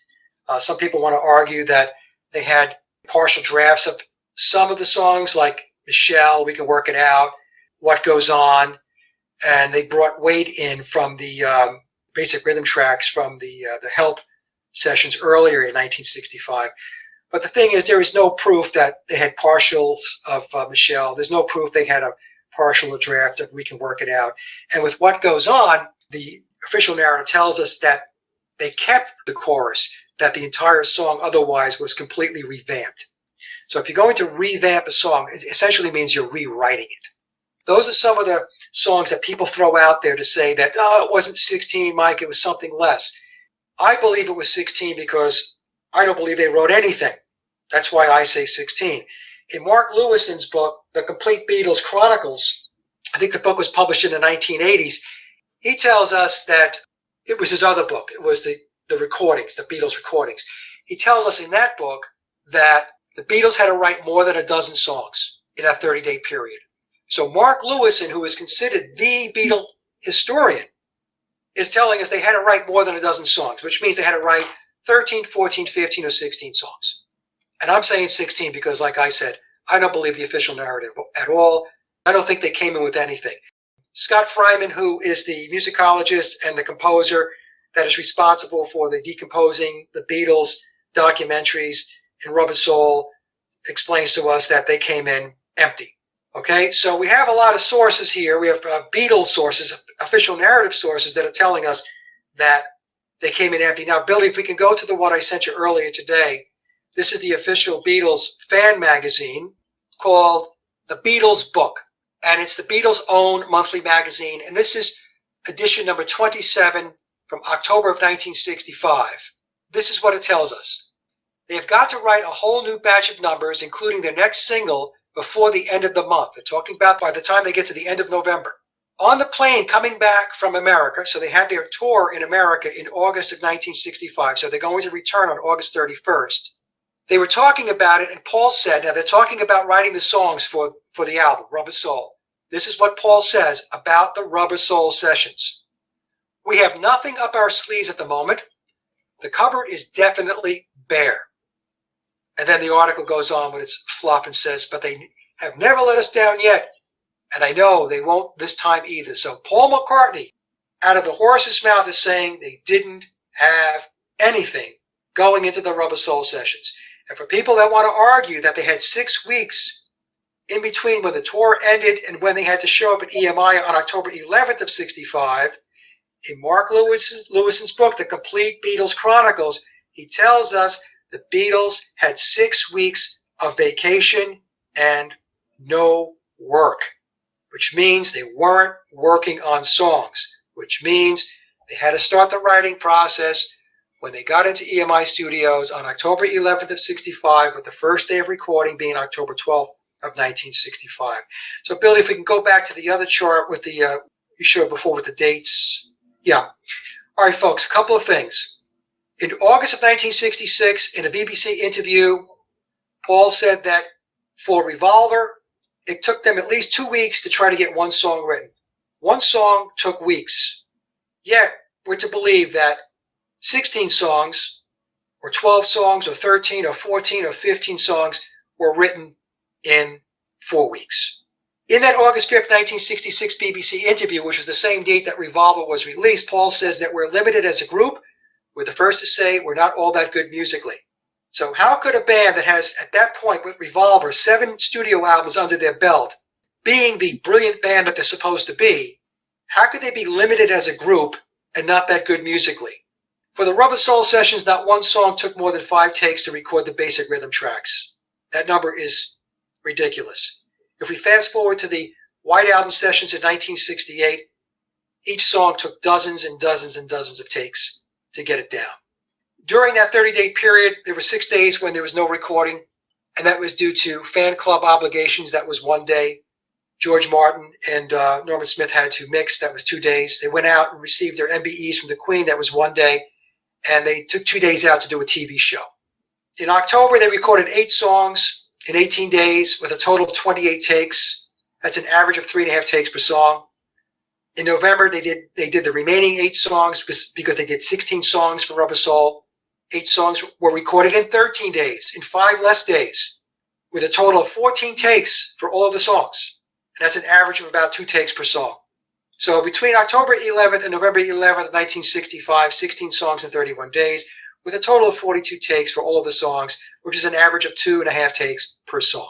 So for anybody who is a songwriter or musician and has spent time in the studio recording, you know that those numbers are not even remotely close to reality.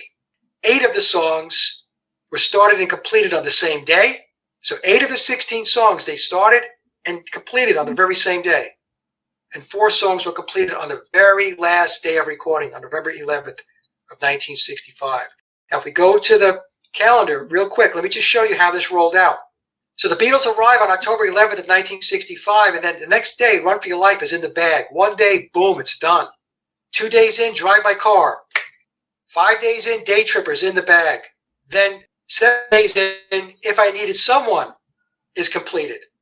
Norwegian Wood, 10 days in My Life, 11 days in, along with Nowhere Man. So they finish up In My Life and Nowhere Man on the exact same day, on October 22nd. And We Can Work It Out, 18 days in. That's knocked out. So I won't go through November because it's the same story. If you take a look at the box at the bottom of the November chart, those are the 4 songs that they did on that last day that we're told. And 2 of those songs, You Won't See Me and Girl, we are told via the official narrative, did not exist until that day. So they had to write from scratch, rehearse, and record 2 songs on the last day, and then finish up Wait, which they had to do vocals and overdubs on. That was the song they brought in from Help. And then they had to do I'm Looking Through You, which we're told they originally started on November 6th, and they finished up on November 11th. Now, one more thing, Billy. If I Needed Someone is an interesting song because I think it was the Hollies. Yeah, it was the Hollies that did a cover of If I Needed Someone. Just where we do that's quite interesting. In this article here, it says that they went to dub their voices for the performance at Shea Stadium. Yes, that's right. Yes, that's another important piece. Let's get to that in a moment. But If I Needed Someone, we're told that the Beatles, they started the song and then completed the song on October 18th, 7 days in. Right. Okay? However, the Hollies also recorded If I Needed Someone and released their version of the song on the very same day that Rubber Soul was released, on December 3rd of 1965. And of course, Rubber Soul, one of the tracks was If I Needed Someone. So here's the question. How did the Hollies have access to the song if the Beatles were writing it? If George Harrison was allegedly writing that song, how did the Hollies have access to the song? Somebody might say, well, George wrote it and then he ran over to the next studio where the Hollies were recording and showed it to them. They learned it and come on. If you believe that story, I have a bridge I can tell you. The way this song got recorded by both bands and released on the same day, on December 3rd of 1965, was the song was pre-written and the instrumental tracks were pre-recorded. So the Hollies were doing the same thing that the Beatles were doing when the Beatles were in the studio for 30 days recording Rubber Soul, and that was to record the vocals. That's what was taking place. So a lot of people don't know that. That's kind of a little weird factoid about the song If I Needed Someone, that both bands recorded it apparently at the exact same time and released on the exact same day. And then, yes, if we go to, we'll finish up with this.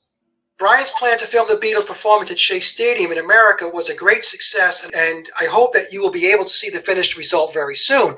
Some of the sounds were not quite right, and the boys will have to dub on their voices in the bits where the screaming prevented their vocals from being recorded. This is very important because I've been telling people for the longest time that these recordings that you see on YouTube, many of these recordings have been edited and overdubbed post-production. Yeah. Because back in the day, they had 2-track recorders. And with all of that screaming, let me just explain this. If the vocals got washed out with all that screaming, then also there was going to be bleed into the microphones of the bass and the guitars. Anything that was mic'd, the drums, was going to have that screaming going through their microphones. And it was going to be bleed through. That goes back to my point that these videos that people keep pointing to and saying, oh, look, listen to the sound quality, listen to how good they sound.